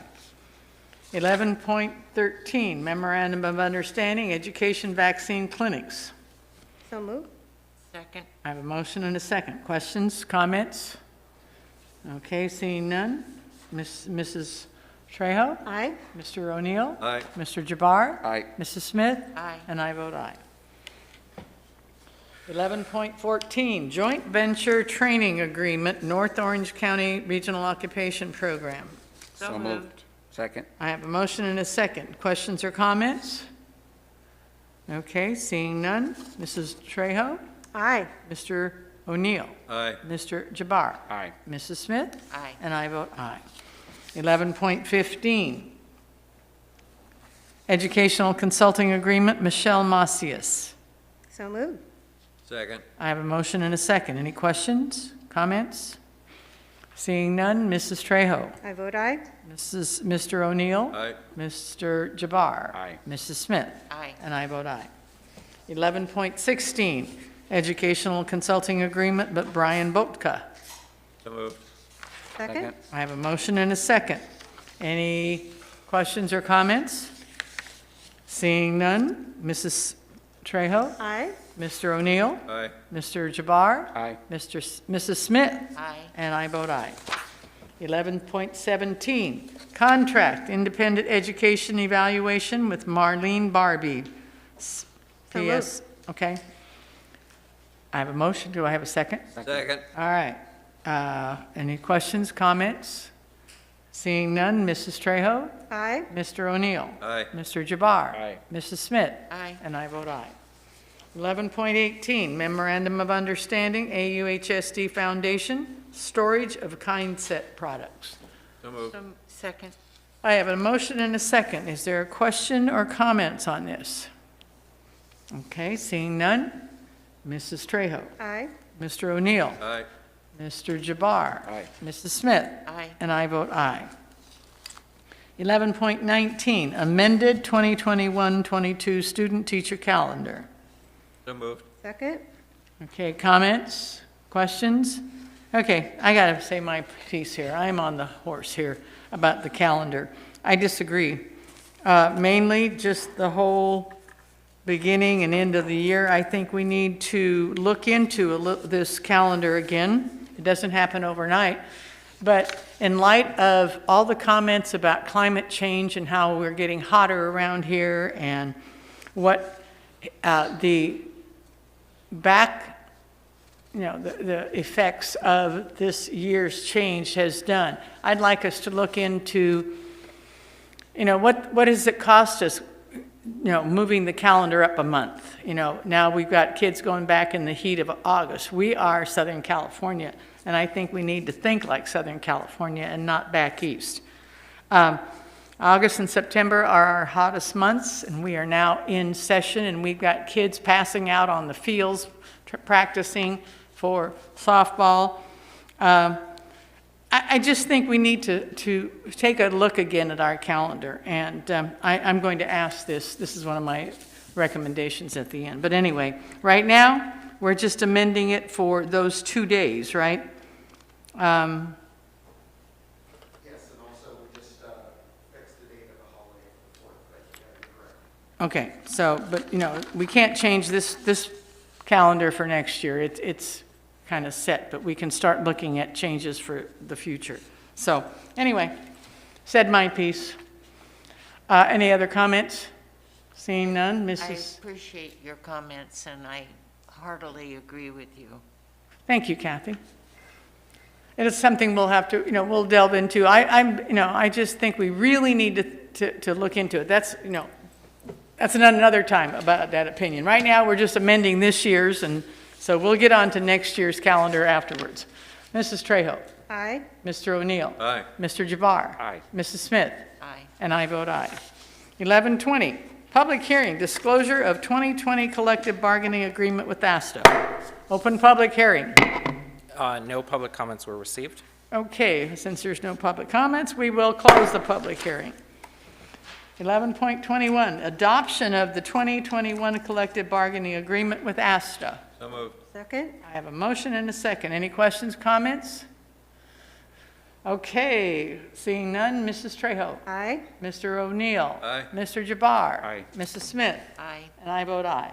Well, we got one down. Okay, here we go. Moving to the second, 11.22, public hearing, disclosure of collective bargaining agreement with the MMA. Open public hearing. No public comments were received. No public comments. Seeing none, close the public hearing. Okay, 11.23, adoption of the 2020 collective bargaining agreement with MMA. So moved? Second. I have a motion and a second. Any questions or comments? Okay, Mrs. Trejo. Aye. Mr. O'Neill. Aye. Mr. Jabbar. Aye. Mrs. Smith. Aye. And I vote aye, and we got 2 down. All right. 11.24, initial contract proposal, AUHSD to CSEA. This is an information item only. Any questions, comments? All right, seeing none, moving on to 11.25.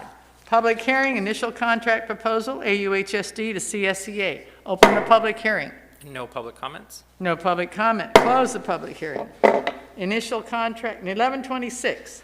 Initial contract proposal, CSEA to AUHSD, information item. Any questions, comments? Moving on, 11.27, public hearing, initial contract proposal, CSEA to AUHSD. Open the public hearing. No public comments. No public comment. Close the public hearing. 11.28, revised policy, 6602, catastrophic leave program, first reading. Any questions or comments on this? Seeing none, we'll move on to 11.29, superintendent compensation. So moved? Second. I have a motion and a second. Questions, comments? All right, we are here to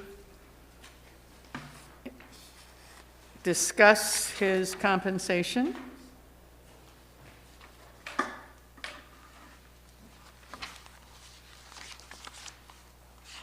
Would someone like to?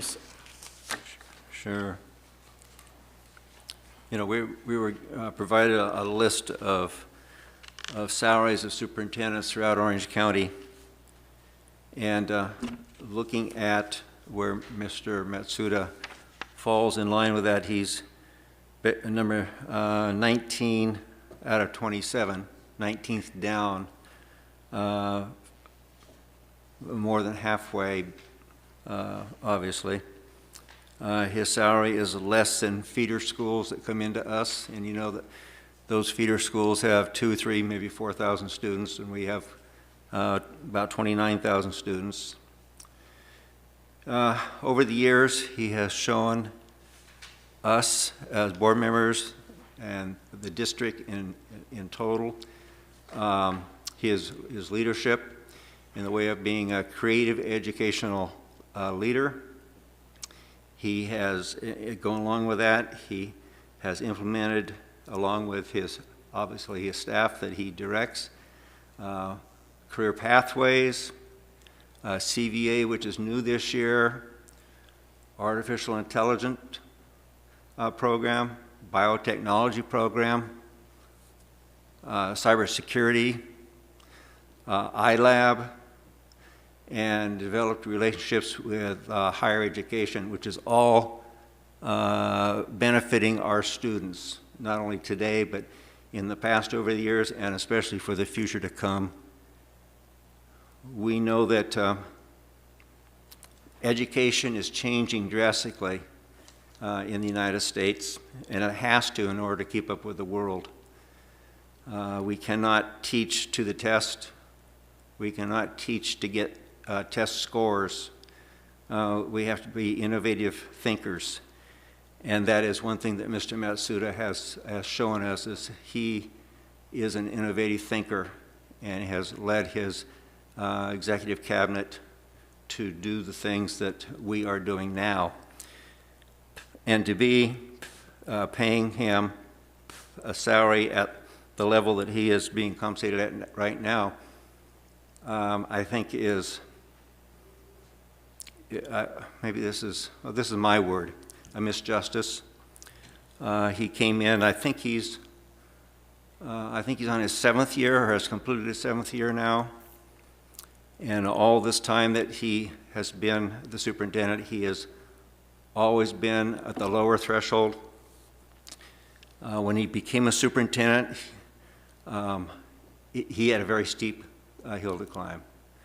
But he proved himself by climbing that very steep mountain. And he's still climbing. We are all still climbing. We will never reach the top.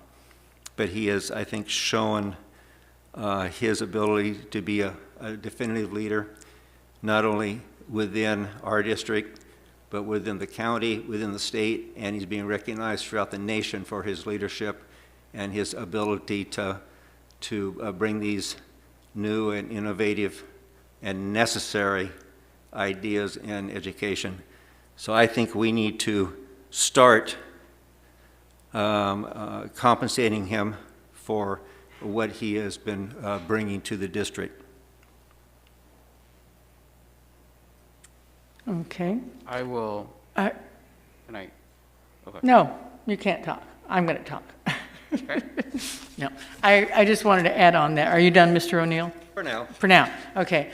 I just want to say too, we've had a few comments from the public angry at Mike and wanting him to be, no, he doesn't deserve a raise. Well, I totally disagree.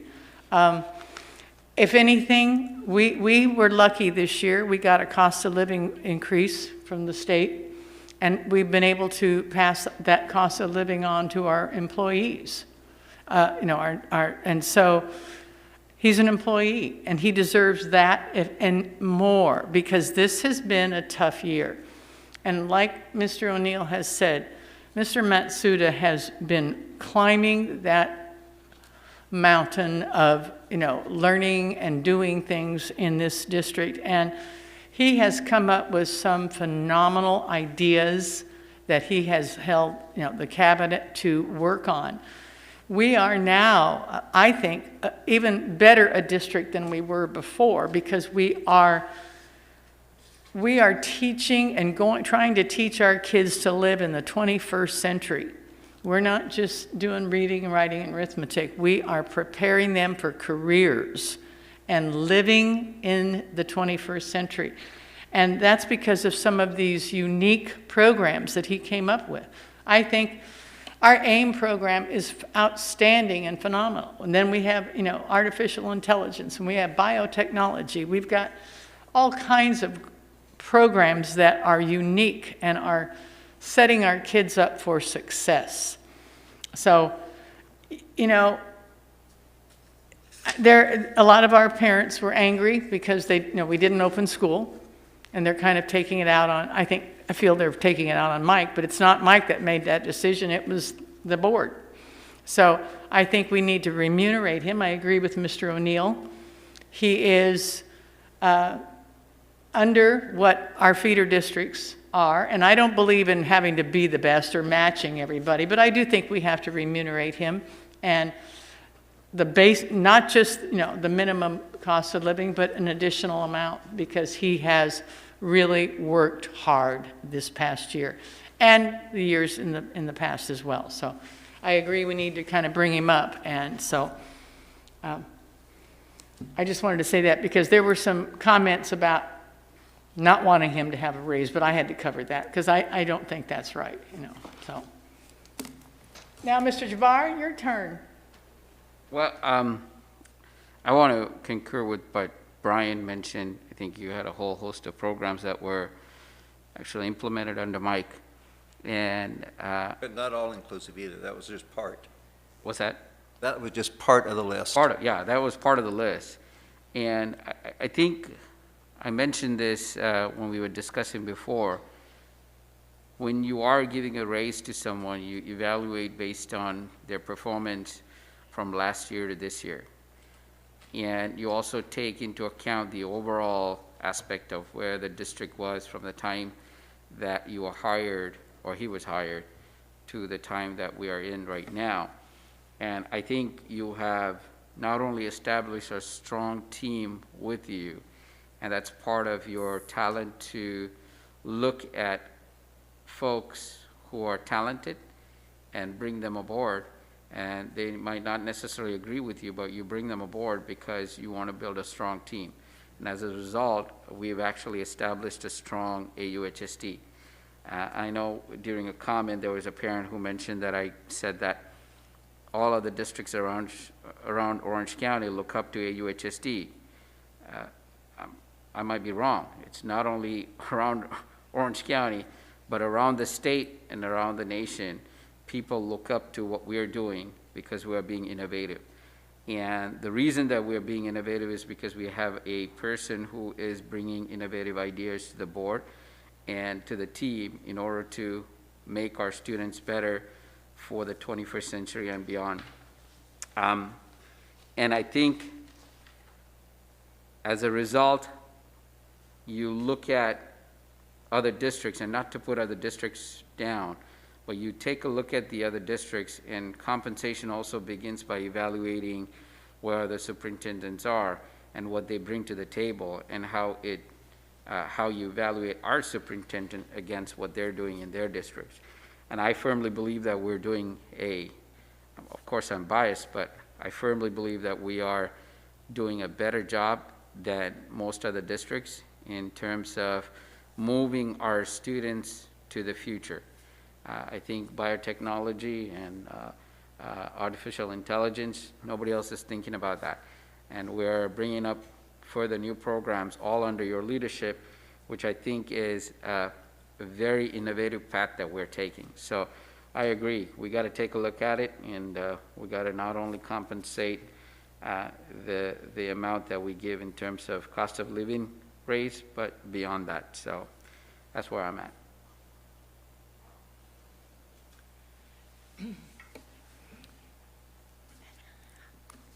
I don't need to add to what has already been said. Mike Matsuda is an innovator, and when I look over the years that I have served in this position, the changes that we have made in our classrooms and in these types of programs that we are now entertaining and running, we've gone from what I used to see as everybody should go to college. And I have known that my entire life. That is not a good thing to think. People, young people, need to be given an opportunity to find their pathway, what brings them joy and happiness in life. Whether they go to college and make a presentation at a school board about solar, or they do plumbing or construction, if they're happy, we've done our job. And I think the fact is, when I look back when I was in school, it was a choice of teacher, nurse, or secretary. That's all the mentality was.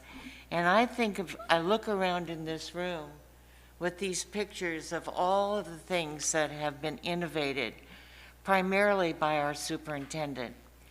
The public does not understand, or could they possibly know, the work that has gone into creating these programs, bringing them in, establishing them, finding the teachers that can teach them. And considering this horrific time that we have had with this COVID and dealing with it, I live in one of the highest COVID areas. And I understand because I know so many families that have lost more than one, more than two people in their families. So you can't just open one school and leave the others closed or pick and choose. It's not the reality of what the laws are. The other thing I'd like to say about our superintendent is truly a person that I trust.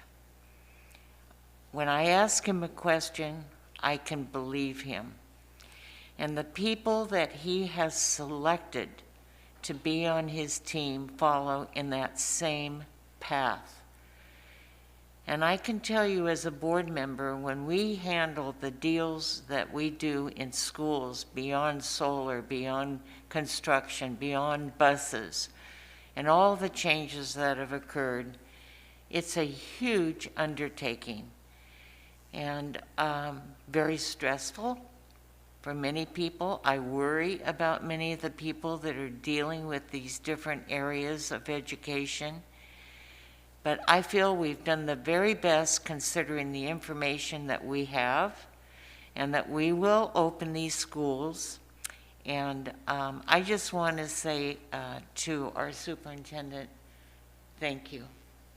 And I want to thank every person in this room that works with you, because I think of you every day, and I feel very blessed that you are the ones running this school department, and I thank you. Totally agree with everything that everyone has said so far. As Brian said, there's so much more. The reason that you are a superb superintendent is because of the people that you brought in and the people that you know that you brought into us, our partnerships. We have now, 75 different partnerships. People want to work with our kids, and that's due in part to your leadership, to your vision of bringing them in. That's why, Al, people are envious of AUHSD. What do you mean you have 75 partnerships, businesses, nonprofits that want to come in and work with your kids? How do you do that?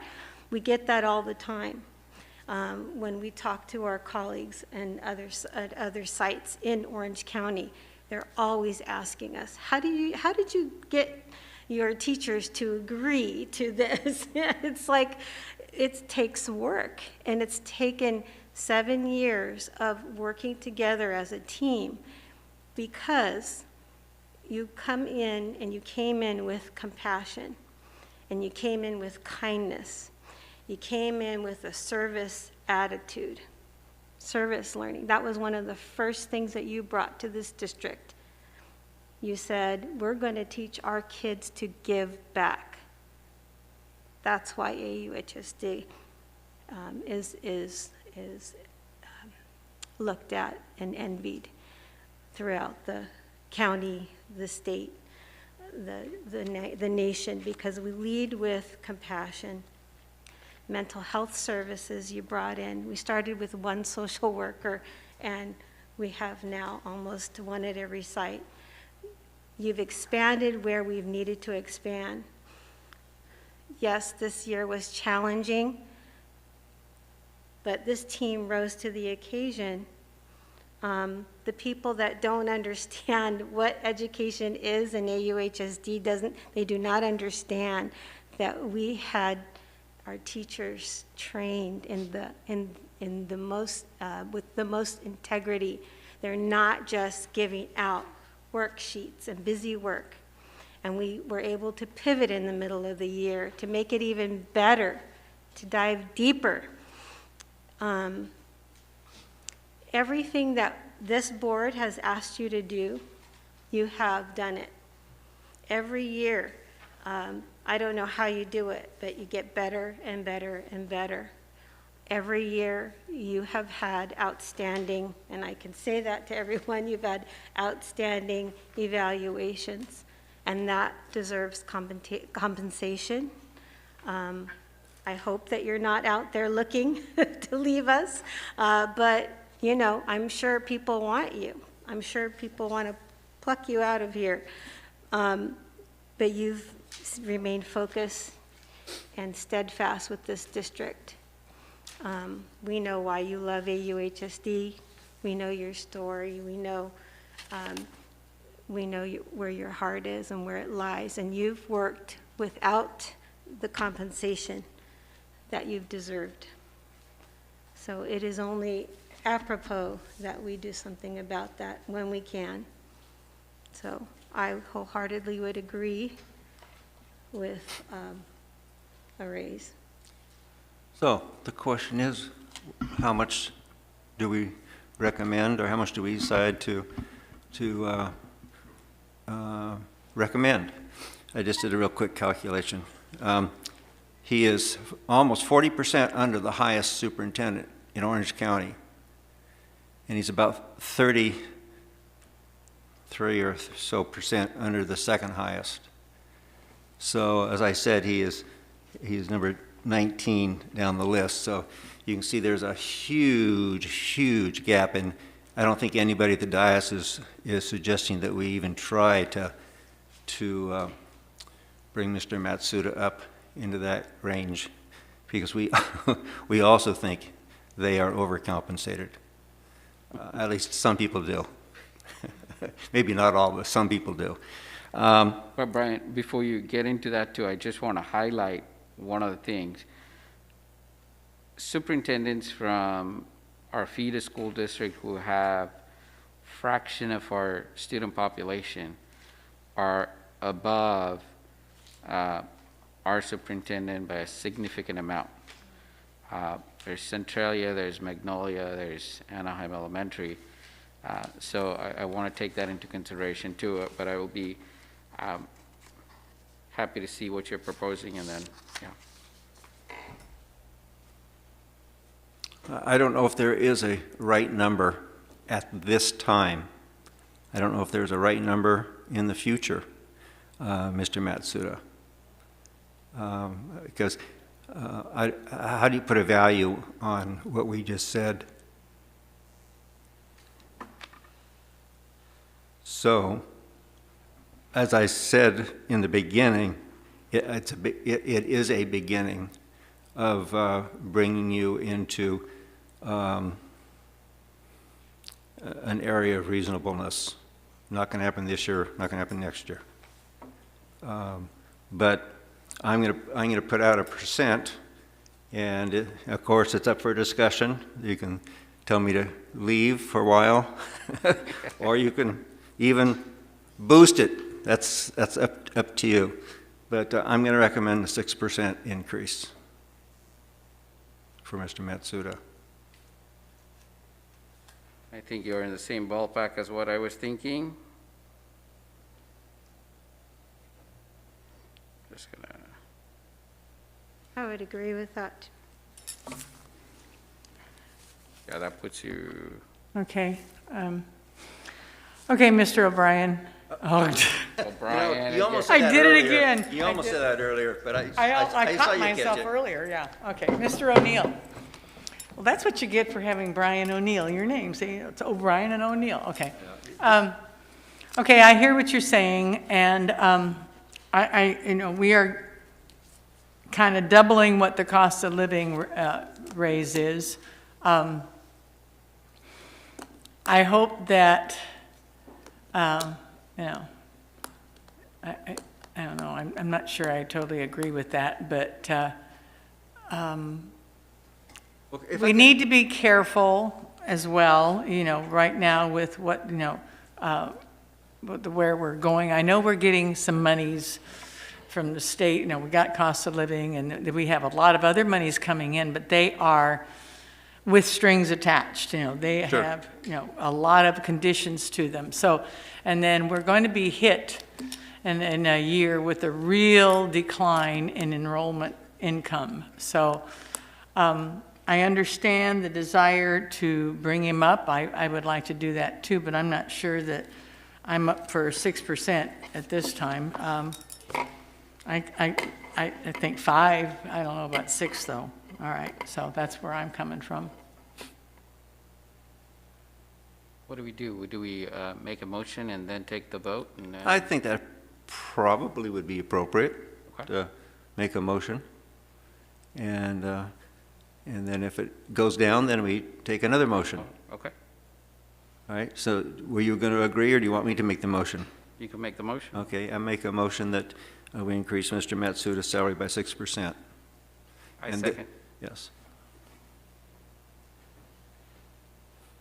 So discussions, I think, pretty much done. We could take a vote. No, And then Okay. well, if further discussion, obviously. Further discussion? Well, just to, I always look at you as our financial guru on the board. I think we all, understand numbers, but you've in particular, the 9 years that I've been on the board, have always been fiscally thoughtful and responsible. And so I trust that 6% is something that I think the district can handle. I think we're doing very well with the money. I think that, we've been compensating our employees when we can, as well as we can. And, we've brought them up. We've been bringing up employees to the fair wages. I think that 6% is a very fair number. And so I would agree with you. Trustee Piercy, if I could ask a clarifying question, just about the motion, if we could clarify the intention of when the change would go Yes, into effect. I wanted to clarify that, thank you. So this 6% is retroactive back to July 1st, as the other increases for the rest of the district are receiving. Thank you. Okay, so for clarification, basically you are giving him a 3% raise. I'm going to look at it like that, a 3% raise, because the cost of living is just, everybody's getting that. Well, they're getting right now, some of them are getting, was it 3.26%? So he's getting a 2.74% over the Some rest. of them. Over some, yeah, because it's not all negotiated, but yes. And I don't think that is a huge amount of money compared to what we're seeing here, and what, if he was to say, well, you guys aren't doing fair to me, I had an offer down the street, and we have to go and hire somebody else at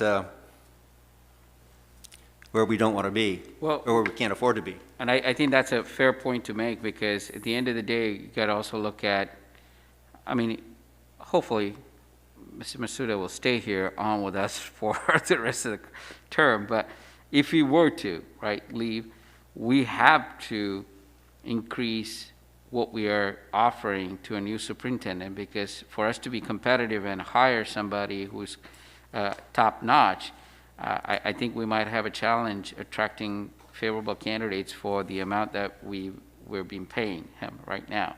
So that needs to be taken into consideration as well. So. I agree. Okay, Mrs. Smith, any comments? No? Call Okay, for vote. seeing none? Going to take a vote? Yep. Do we have to do this roll call too? Can we put the question out one more time? Yes, the 6% increase, retroactive back to July 1st of 2020, Like everybody else? like back? everybody Yeah. else in the district. Okay. Thank you. I think Okay. it needs to be a roll call vote, right? Yes, okay. Yes, it is a roll call vote. Okay. Mrs. Trejo? Wish we could do more. Aye. Mr. O'Neill? Very good. After how many years? I know your name. I'm sorry. It's Aye. just like 4.2. Okay. Aye. Mr. Jabbar? Aye. Mrs. Smith? Aye. And I will vote aye. Okay, so it's unanimous. Okay, moving on to item 11.30, Board of Trustees proposed meeting date change. Action item. So So moved. moved. Second. Okay, any questions or comments? We're moving the June 10th meeting to Thursday, June 24th. That's the, let me see, that's the LCAP. workshop on LCAP, right. Okay, any questions, comments? Seeing none, Mrs. Trejo. Aye. Mr. O'Neill. Aye. Mr. Jabbar. Aye. Mrs. Smith. Aye. And I vote aye. Okay, consent calendar. Would someone like to pull? Yes, please pull 12.10 EE and 12.11. Okay. Anybody else? 12.6 and 12.15. 12.6 and 12.15? Yep. Okay, Motion anyone for the else? balance? Pardon, move the Motion for balance. the balance? Do I have a second? Second. All right. All in, oops, okay. Roll call vote. Mrs. Trejo. Aye. Mr. O'Neill. Aye. Mr. Jabbar. Aye. Mrs. Smith. Aye. And I vote aye. Okay, moving to 12.6. Yeah, I Go just, to bids. So moved. Second. I have a motion and a second. all right, I just wanted to get a quick update. I know as board members, we know what this is, but for the public's consumption, if you could go over what the Western High School and Gilbert High School projects are. Is, Patty's not here. Patty's not Patty's here. Well, we know that one is roofing. One is Yeah, roofing, we know, yeah, that's a small amount. The Western High, Measure H Fund, and Yeah. so, Okay, all right, well, that is it. okay, well, all righty. So, Just vote. just So vote, vote, yeah. okay? Call for the vote. Mrs. Yep. Trejo. Aye. Mr. O'Neill. Aye. Mr. Jabbar. Aye. And Mrs. Smith. Aye. And I vote aye. Okay. 12.10 EE and 12.11. So moved. Second? I have a motion and a second. Okay, any questions or comments? Okay, can we take these together? Sure. All right. Mrs. Trejo. Aye. Mr. O'Neill. Abstain. Mr. Jabbar. Aye. Mrs. Smith. Aye. And I vote aye. Okay, 12.15. So moved. Second. Second, okay. So Okay, I just wanted to highlight this MOU. I know that this will be basically, maybe Jaren, you could talk a little bit about it, and I want to highlight a couple of things there. Actually, Adele, I know Adele's not here. She is connected with this group to help bring this partnership in, and it is supposed to help families, especially those, I believe, that are not insured, to help navigate. Right, this. okay, so that, It's so, not an educational aspect. all right, that's 0 for 2, okay, all right, we didn't have two people to answer the questions, but I'll go ahead and highlight it. I just wanted to make sure that we highlight that we're enrolling eligible youth to available healthcare and social services. Also, using this program to educate families on how to navigate their child's health coverage. And these are all key issues that we have to be really focusing on, especially with the COVID. I think we've seen that our communities are facing a lot of need in terms of navigating the health coverage issues. So increasing the utilization of health services, increasing re-enrollment. So I'm glad that we're doing this MOU. So having said that, call for a vote. okay. Mrs. Trejo, I vote aye. Mr. O'Neill, Aye. Mr. Jabbar. Aye. And Mrs. Smith. Aye. And I vote aye. Okay, that takes care of the consent items. Moving on to item 13, Superintendent and Staff Report. No report? No report. No report.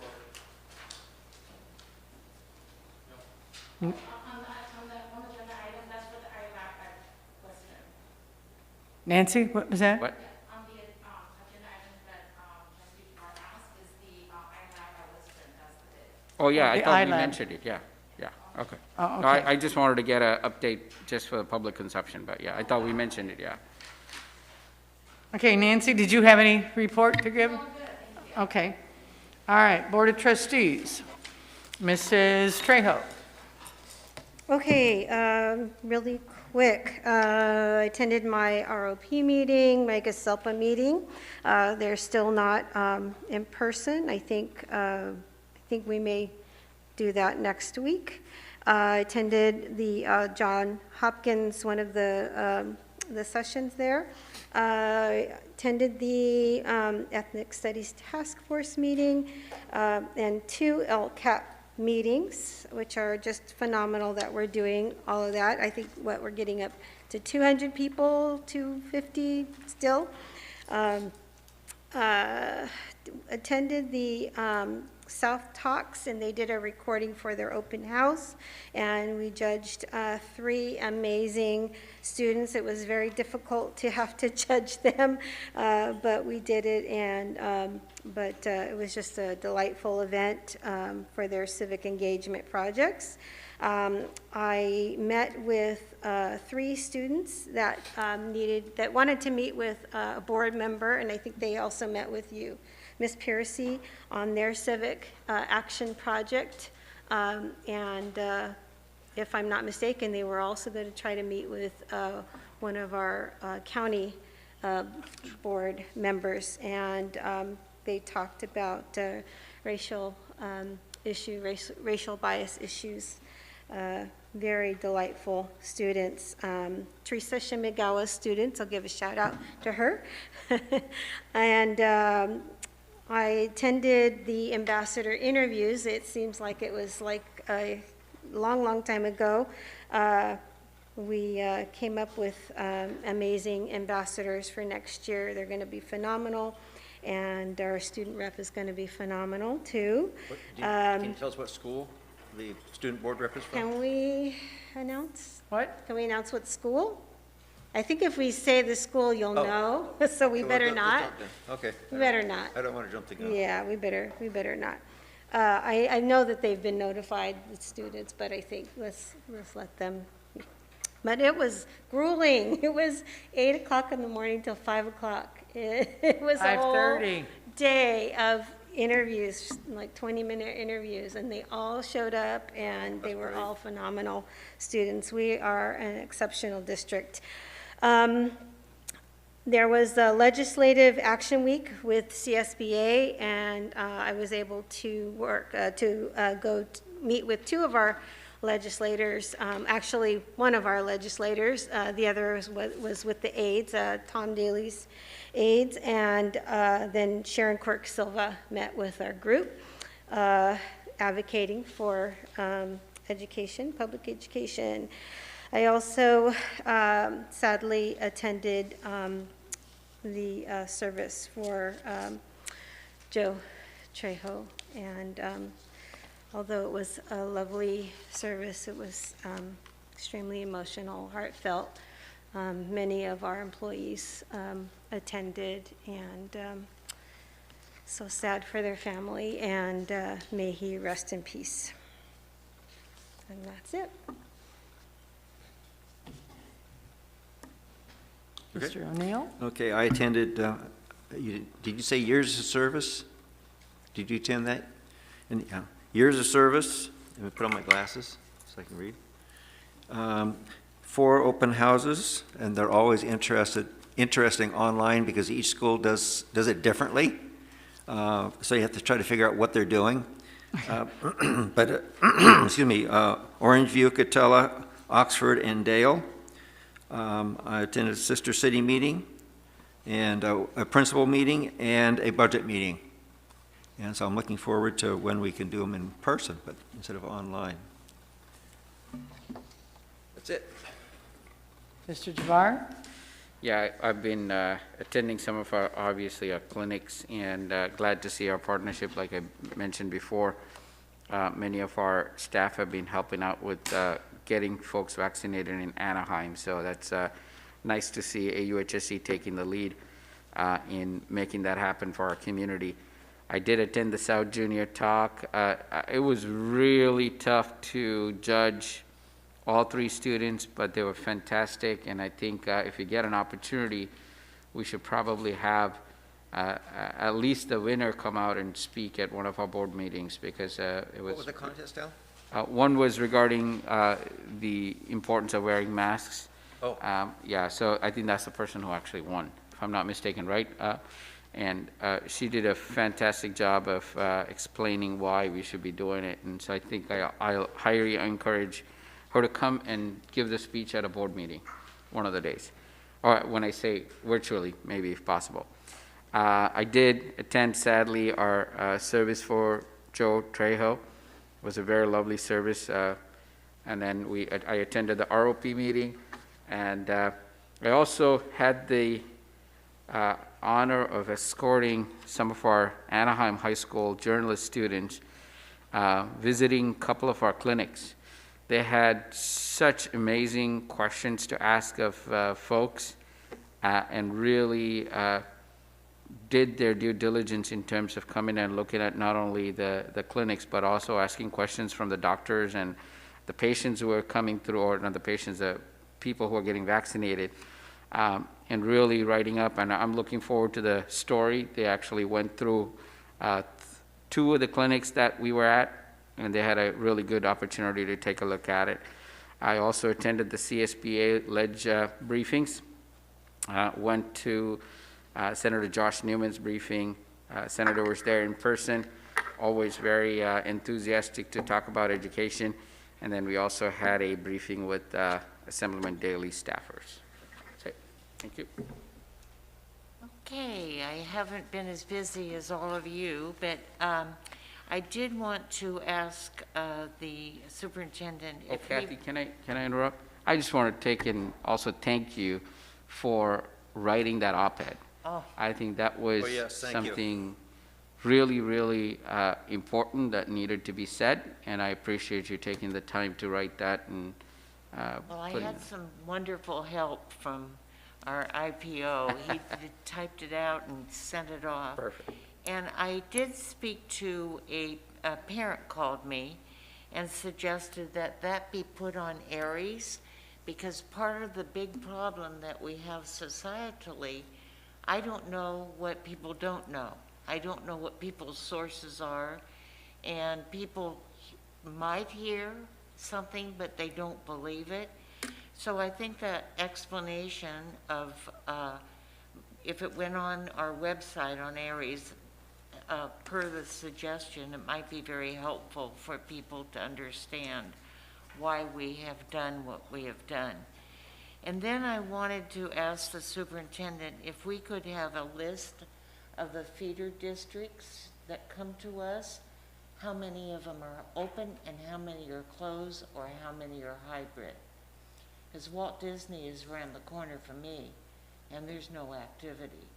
But there seems to be some activity at times. So I think that that is a telling, because that's in that high COVID district or zip code. Kathy, what did you ask? I didn't hear. Do you want to what? We could have a listing of the feeder districts that come from the elementary feeder districts. I couldn't hear all that you said. And I know it's so hard. How many are open and how many are closed? How many are on hybrid? Because Walt Disney around the corner from my home, I see some activity, but I can't even tell if the school is open.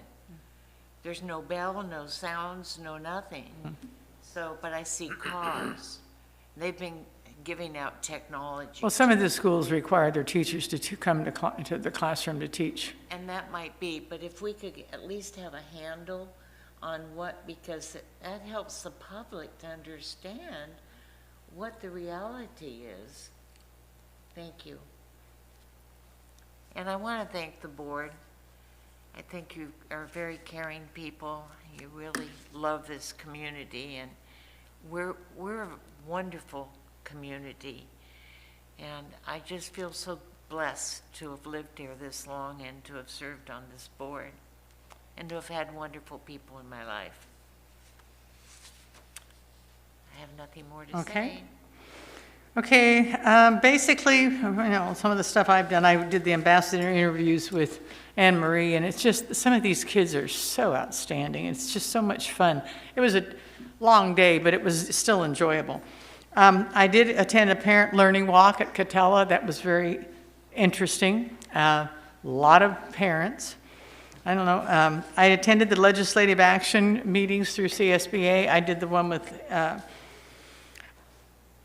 Sharon Quirk Silva, and she was really understanding. I mean, I just loved meeting with her because she was a teacher and she understands. And we brought up some things for her that she said, oh, she agreed with them and she was going to work on them. I went to another couple of go-to webinars, different ones throughout the county. Several of them. I don't have them all listed here. I have the wrong list on my pad. I did a couple of open houses. I did the opening of schools task force and the ethics committee. I went to a couple of those, and I attended the principals meeting. Oh, one of the fun things too was like we were talking earlier, I did an interview with, was it 3 or 4 students that were students of Teresa Shimagawa online learning, and they, you know, we sat down and had an interview. And I have to say this, I was so proud of myself. I actually set up the Zoom meeting. I sent them a connection. I wasn't on Zoom, Google. I did it on Google. So I had to figure it out how to do it and send them the Google link, and we all got together, and it was really fun. Sharp kids. And then I did visit Lexington the other day and saw the cohort that the home ec teacher was beginning, and saw green grass in the center of that school, which is such a rarity, you know. So it was, and that's about it. You know, a lot of online meetings, okay, interviewing, and okay. So it's been an online world, okay, and you know, it's nice to be able to get to a meeting in person rather than online, even if we do have to wear these. Yeah. So, okay. Item 15, advanced planning, future meeting dates. Our next meeting will be Thursday, May 6th, and we have now May changed 6th. the Thursday, June 10th meeting to June 24th. Yes. May 6th. You said 5th, I think. May 6th? Yeah. 6th, May 6th. What did I say? I thought you said 5th. No, May 6th. Okay. Okay, suggested items, item 15.2. I don't have a suggested item, just taking off from some of the comments that our parliamentarian read, and that was about the school calendar. I don't know if it's on the website yet for next year, but if it's not, be definitive about its full school days, it's back, you know, really lay it out so people can understand what to anticipate. I know it's a number of months off, and I always hate to throw in the caveat that, you know, things can change depending upon what's going on in society, but we're all hoping that we can get back into normalcy with the new year. But I think it should be out on the website if it's not already out there, and I didn't look to see if it is. Okay, well, as I said earlier, I wanted to bring the school calendar up and look into some of these things, the cost of the electricity that since we made the change, and the idea of climate change and what we need to do in the future. We're making changes now with solar energy and trying to take advantage of that. So I'd like a little bit more information on, you know, this is something I want us to bring up. Anybody else? Okay, seeing none, do I have a motion? Move to adjourn. I have a motion. Okay, I have a motion and a second to adjourn. Let's just say all in favor. I just have a question Okay. of our parliamentarian. I can understand where we needed a roll call vote when we were a distance meeting, but we never used to have a roll call vote for every single item. But now we are. Is there a reason why we have to be roll call vote for every item now that we're back face to face?